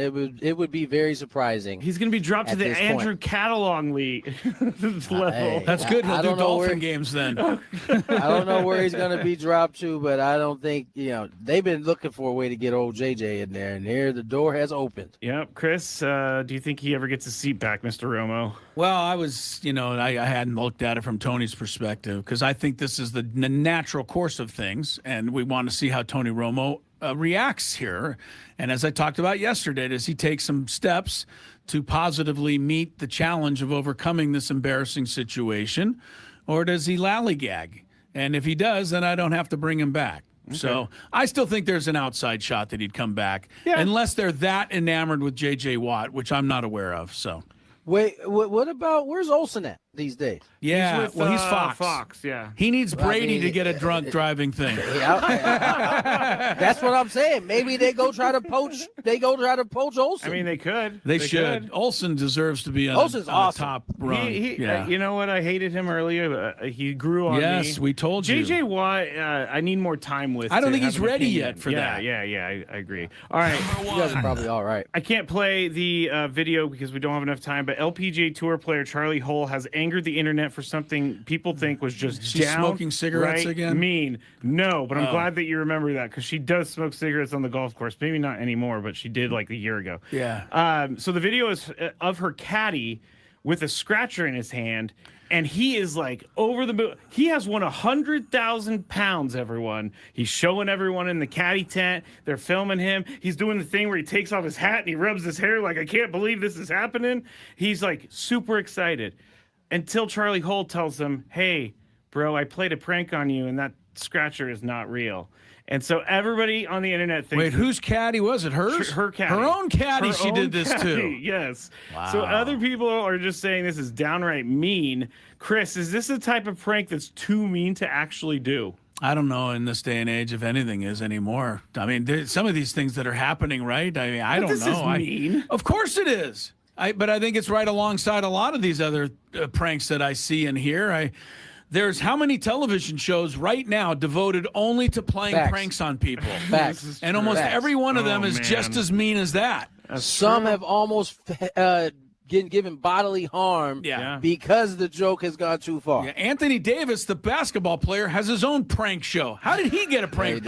Tony and I, you know what, Tony? Let's get a prank show. Why not? Yeah. Everybody else has one. That'd be fun. This is harsh, but it seems like it's right in line. Tony, do you think this is too mean to actually do? Nah, this is sports, man. Like you'd be surprised some of the pranks that have happened. I mean, things that would give somebody a heart attack. We're not talking Greg Maddux. Yeah, I was just going to say, don't bring up Greg Maddux because this. No, I wasn't going to bring that one up. But I mean, like even the popcorn in your car. You know how that could like mess your car up. That's annoying Some of these cars. Yeah, the banana in the tailpipe. And that's on the lighter side. That's on the lighter side. So yeah, I mean this is kind of par for the course, especially with athletes. All right, so that's it for the Big Five. When we get back, we'll get you set for Game 2 between the Padres and the Giants on 97.3 Fan. Think you can outsmart me in a sports trivia showdown? Step into the ring for the Midday Sports Standoff every day at 12.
on. Not hearing. What do I know? Crisello. Those listening are wondering the same thing. Yeah, what do you know? Happy hour time, 5:06. Crisello, Mr. Skraby, Tony Gwynn Jr. down at the ballpark. Happy hour brought to you by GL Pools, the swimming pool experts. Trusted by thousands of San Diegans for 20 years. The baseball season's in full swing, so is swim season. Make sure your pool is ready. Call now, mention radio for 20% off new service plans in 2026. Just a couple of little potpourri items. First of all, if you just tuned in, Padres, Giants, we got that. Did we ever give a lineup? I don't think we actually. We didn't, but I can. Why don't we rectify that? Rectify that. Yeah, let's get some lineups out there. It's not too different. Fernando Tatis Jr. leading off, playing right field. Luis Rengifo actually playing second base. Is that the first time he's played second base? Not ever. Well, yeah, but with the Padres, maybe. Anyway, he's batting second.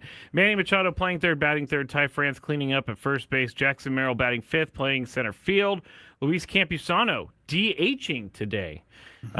In the sixth spot, Xander Bogaerts, shortstop, seventh spot. Freddie Fermin catching in the eighth spot. And then Jace Bowen getting another go in left field in the ninth spot. Yeah, the fact that Jace Bowen's played the last two nights against left-handed pitching doesn't really bode well for the future of Gavin Sheets hitting against left-handed pitching. Yeah. Not that he probably should. His average has, been that bad. But Jace Bowen has given you nothing. Right, that's what I'm saying. Like you're not playing Gavin Sheets, but your replacement is Jace Bowen, who hasn't been able to hit either. No. Freddie Fermin gets the call tonight. But, I guess they got to keep playing him, or at least they want to. Jake is the guy sitting out tonight. That's why. Yeah. Against a lefty. So back-to-back lefties. Padres did not fare against a lefty last night. We'll see what they do against Wisenhunt tonight. And, of course, we got Bradley. And then without me talking to Craig Stammen, I would assume Marquez would be next in line tonight. Although anything's possible. Anything is possible. With the way the Padres have been doing that. The one baseball note today, no trades have been made yet. The rumors are just flying everywhere. So, it's hard to believe any of them at this point. But it does make sense that the Mets are going to trade Freddie Peralta because they scratched him from his start tonight. And that's normally what you do when you want to trade somebody and you'd hate to see them get hurt before you actually made the trade. Yes. Tua Tagovailoa said he missed camp time, being cautious. That's pretty much what everybody says who's actually hurt. I don't understand. How did you get a sore back? I know I'm not patting himself on the back because he hasn't done anything. I know I'm not a professional athlete. I know I'm in terrible shape. I know that I would be injured in 5 seconds stepping onto a football field. I know what you're getting but at, that's though. not my job. I know. I get it. How do you go through an entire offseason and show up with a sore back? That is pretty hard to believe that you would get ready. You'd have the whole offseason. With the millions of trainers at your disposal. And how many games did he miss at the end of last year? And the money and everything. And then the day you walk in, you'd say, well, by the way, I'm already hurt. That is a little, you know what, Scrabe? I think you got a fair, I don't agree with you hardly ever, but this is my one time for July. We just got it in under the wire. Do you remember who the head coach of the Falcons is? Dan, is it Dan? No. Oh, no, they changed it. Yep. No. Stefanski. It's his problem now. It's his problem now. I agree. I think it's hilarious because everybody thinks that Kevin Stefanski is the greatest coach of all time. He's won the Coach of the Year twice. But he is a garbage coach. I'm sorry. I'm not disagreeing with you. Don't disagree. He got rid of his only good player, which was Baker Mayfield. I don't disagree with you on Stefanski. I don't. If you're so bad that when you go 8-8, they give you Coach of the Year, that doesn't tell me that much. So, yeah, but that's a great call by you on Tua. I mean, how can you take the whole offseason off and walk in and say, I'm hurt?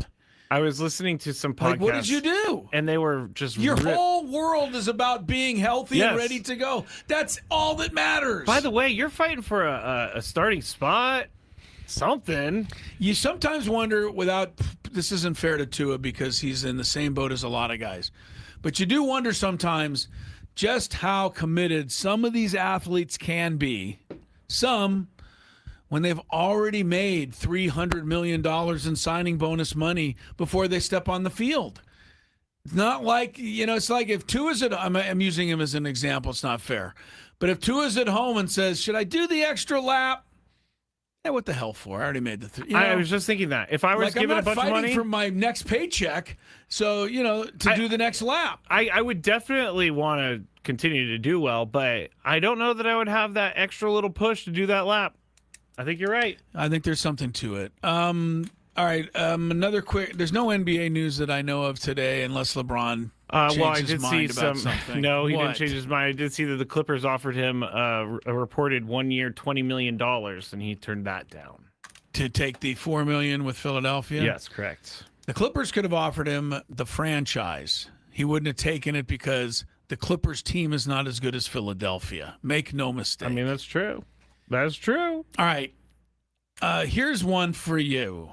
For you? Cam Scatta Boo. Yeah. Says he's done some dumb things. Correct. But he says, I've learned. Okay. I don't. Okay. I know on the surface you're going to say okay, and I am too. My surface reaction to that is okay. You're learning. That's good. But if you didn't know that jumping off a chair and doing a backflip at some fan fest isn't something that could jeopardize your season when you missed almost all of last year. If you didn't know that was dumb until afterwards when somebody pointed it out to you, I don't know what that says to you about you. I hate to use this phrase. Am I right or wrong? This word? No, you're Okay. right. I mean, I hate to use this, but he seems like a meathead. Meathead. He's going to have to do something. It. He's going to have to do something to change my opinion. Me too. I mean, he also attacked CTE and he attacked asthma as being fake. It's like, out of all the things to attack, random that you're attacking asthma and CTE as fake things. Dr. Scattaboo, please report to duty. Hey, John Harbaugh said, I told him, next time you do that, you better land it. I'm like, why didn't you just tell him not to do it? Yeah, John Harbaugh's life is on the line a little. I mean, I'll be honest with you, a little of John Harbaugh's career DNA is going to be on this Giant job. It is. It totally is. As great as he's been with the Ravens, if the Giants stink when he's there, then they're gonna give the glory for the Ravens to somebody else. That could be true. That's how those things tend to work. I don't even remember who took over for him. Sometimes Todd Monken, maybe. Yeah, with the Ravens. Yeah. I think it's Monken. I believe it is Mr. Monken, and we never mentioned it. What? But we don't have much time to talk about it. What? Debo, back to your Niners, Skraby, 1 year deal. You're mad? This is a no big deal. Why are you mad? I'm not mad at all. Debo's like your guy. Okay, I'll tell you why I'm mad. Because he 2 years ago said he was the best receiver in the NFL, and then they feed me the ball, and then they started feeding him the ball, and then he started dropping the ball. And he didn't want anything to do with the 49ers after that year. And he did that whole thing in the offseason where he was like, I'm leaving. And now he's back. So your thing was good riddance for good. Yeah, if you don't want to be here, don't be here. And now he's back because he wants to be there. Okay? He's not the same player. He's not the same player. No, I would have to agree. I mean, you hate to say it in the NFL. You get a couple of years there, and Debo had his couple of years. Yeah, he did. I think that's fair. He did. And then he went to – I understand why he would have gone to the Commanders. They had a good chance, or on paper had a good chance at going deep in the playoffs. But last year was a disaster for everyone. Best case scenario, Debo gets in there. They got Mike Evans. They got Ricky Pearsall. And Debo can get in there as a third guy and have a really nice little year. You know what the rumors are, though? Ricky Pearsall's injured. Oh. And so they're thinking that he might be out for a little bit. And Debo's starting already? Yeah, which Ricky Pearsall, come on. You draft him in the first round. The guy's played like 8 games in his career. Yeah, that gets old. It does. To me, it does. I know it when you're hurt, but as an owner or not an owner, but a GM or as a coach, I'm like, I can't, you're nothing to me. Yeah, you're like, can I count on you in the offseason when we're talking about positions? Can I count on you to play 17 games? Tua, when we go open camp 8 months from now, are you going to be healthy? No, the answer is no. You should always assume no with that. Tua. Come on, Tua. Worst case scenario, by the way, with Debo is he shows up, he doesn't do much, and they just cut him. Yeah, that's fine. It wouldn't shock me. It could go that way. Walker Buehler was our Friar Friday guest. Find out why Walker Buehler thinks Chris Ello is actually kind of cool. It's true. Shocked me. It's coming up next on Gwynn and Chris. The Braden.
A lot of them are bad.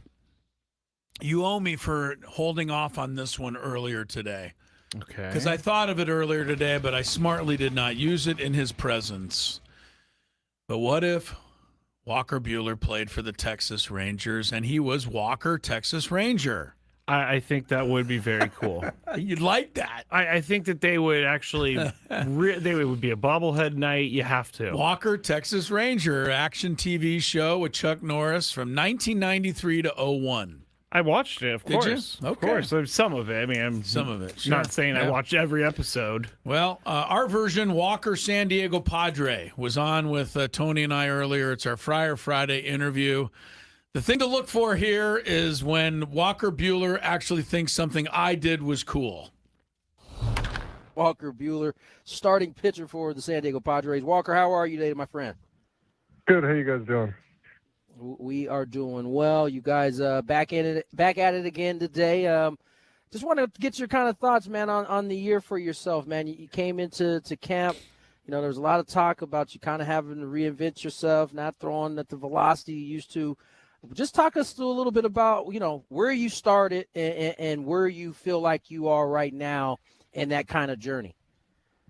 Yeah, I mean, I think obviously this is kind of the third year of going through, getting back from the surgery and kind of having to pitch a little bit differently. And probably the first 4 or 5 starts were, somewhat a little bit of the same stuff I've been dealing with for a couple of years now, right? And, had a good little stretch there and for 8 or 9 or 10 starts and 3 around the All-Star break. So it's kind of been a little bit up and down. But, I think if I take a step back and look at it, I think outside of the 3 around the All-Star break, I've been really pleased with what we've kind of been able to put together and achieve. And I think obviously there's some room for me to try and, take down some more innings, be a little bit more efficient and things like that. But all in all, I've been pretty pleased with some of this, kind of strides we've taken.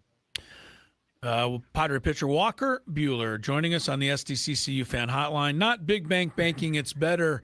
Walker, when I play golf and I hit a seed 220 right down the middle, I'm really excited. And then I get to the next hole and I'm like, all right, how did I do that? I can't replicate it, obviously, or I'd be, So I'm as a professional pitcher, I'm sure what you were doing in June, you would love to replicate, every time out. But there's other factors, right? The other guys are standing in the batter's box too. So, I'm just wondering how you've dealt with, trying to get back to June as quickly as you can. Yeah, I think the past 2 outings I've given up a few runs kind of here and there and been pretty pleased with it. But largely it's been, self-induced, right? Walking guys or kind of putting myself in a bad spot. And so for me, I think the kind of recipe is what it is. Don't put guys on base, and I'm going to give up hits here and there, but you avoid the big one and avoid the big inning. Things have kind of been good, and my first 3 in July were kind of the opposite of that, and that I was getting hit and hit kind of hard, as well as kind of making the mistakes on my own. So luckily we've kind of gotten rid of a little piece of that, and now I think it's kind of putting it all together. It's hard to say that this late in the year, but at the end of the day, I'm trying to get back to being a really good major league starting pitcher, and I don't know if that's necessarily something that happens overnight or in 1 year, but I think we've done a really good job, and the coaching staff has helped me a ton in terms of getting my body in a spot that at least it can kind of catch up to what, the stuff my brain wants to do. Walker Buehler joins us here on Friar Friday. Talk to me a little bit about your cutter, man, because I've been watching you all season long. It just seems like to me when your cutter is on, a whole lot of good starts to happen. Has the cutter first tell me if I'm wrong. Secondly, if that is the case, has it always been that way? Has the cutter always been? Because I just think back to that start against LA. I mean that thing had them in spinning in circles, basically. Yeah, has it always been that way with the cutter? Yeah, I think what's interesting about that pitch in particular, I really started throwing a lot of them in 2021, which was probably my best year. And, I think people kind of forget that pitch is based off the fastball, right? And so, right. There's certain days where I feel like we overuse it or I throw too many of them and we get deeper into games and it's kind of not as effective. And so, I think trying to establish my four-seam fastball, regardless of the fact that it's not 95, 97, 98 like it was, in years past, I think is important for me, and letting that kind of be a weapon and not really the whole show. And I think in a lot of these games that I've pitched well, these cutters are late in at bats or in advantage counts, not trying to bail me out. And I think, I have a tendency to kind of run to it when things get a little squirrely on me, but the games that I've been really good this year or felt really good about the way I threw the ball, largely the cutter wasn't kind of as common a throw. It was a little bit more sparingly, but I think especially with some of the struggles that I've had and trying to kind of survive any way I can, I think naturally we're going to throw a lot of them. And I just think it moves a little bit differently than other people's cutters. I think in today's day and age in our game, everything's so data driven and everyone kind of can quantify everything that everyone does, right? And so we're trying to find ways to throw, some people call them unicorn pitches or just kind of outliers, certain release points, certain heights, how you can make the ball move from certain spots, creates angles that are hard for hitters to deal with. And I think my cutter largely is one of those pitches that there's just not many of them that move quite in the same, shape that mine does. Yeah. Walker Buehler is with us, and I'll tell you, Walker, I'm having a great time listening to you talk about pitching and controlling the baseball. I mean, for somebody that did a little of the pitching there myself, but not at the pro level, that's really fun to listen to a guy that's been doing this. And I mean, I don't know that you realize, but I just looked at this. You've started 167 games in your career. You've only been the losing pitcher 34 times. This guy's not easy to beat. And, I think that speaks to your great toughness and mentality out there. But I want to ask you about the new fangled pitching chaos, which you're not necessarily a part of, or at least on the periphery of.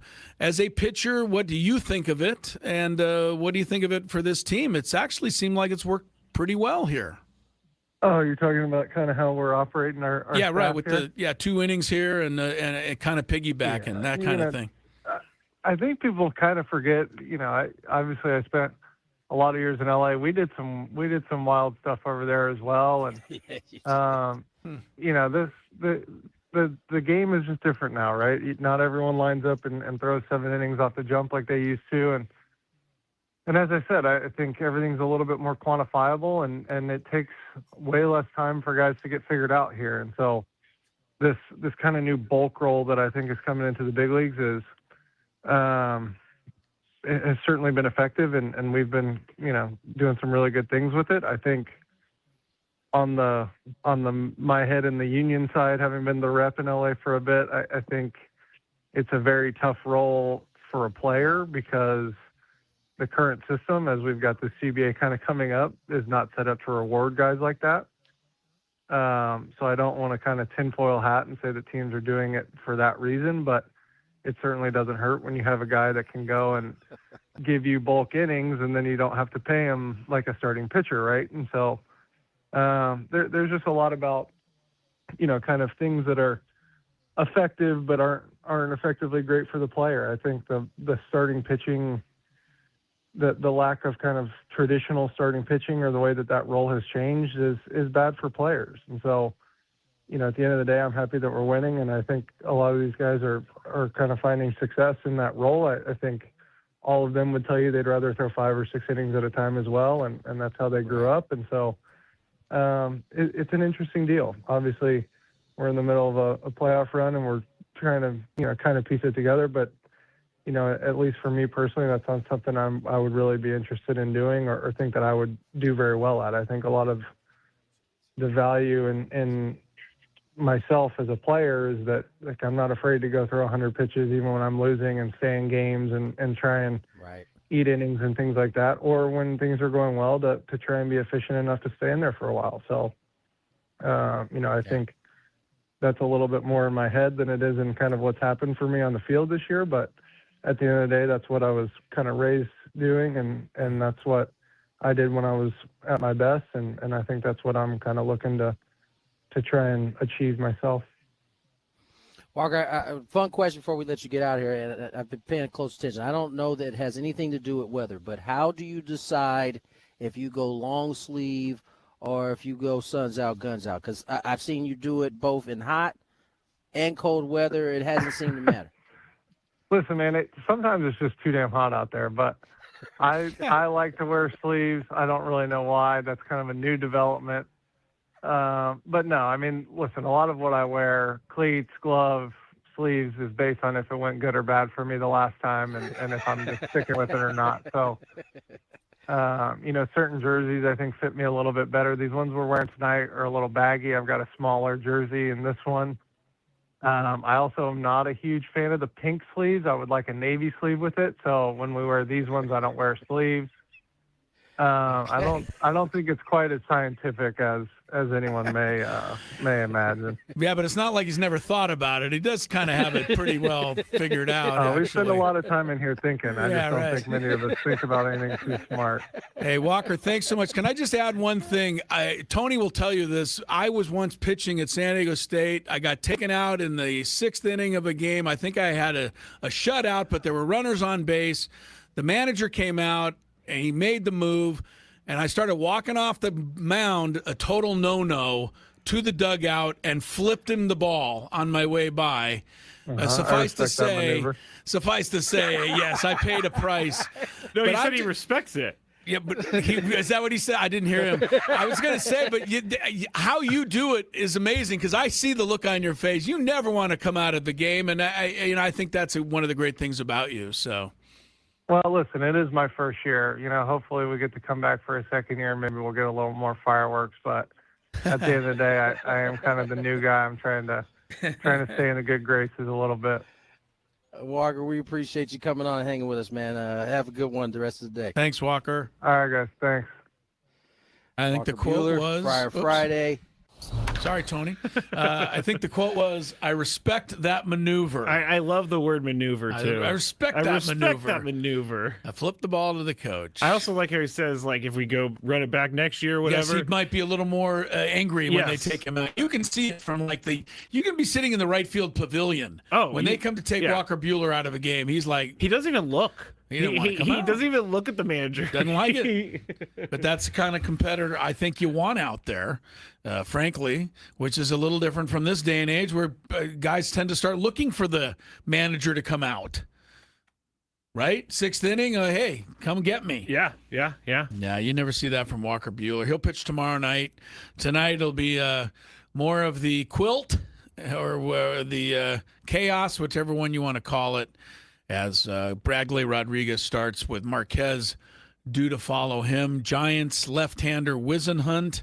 And we'll get going here with Sam Levitt's pregame show in a moment.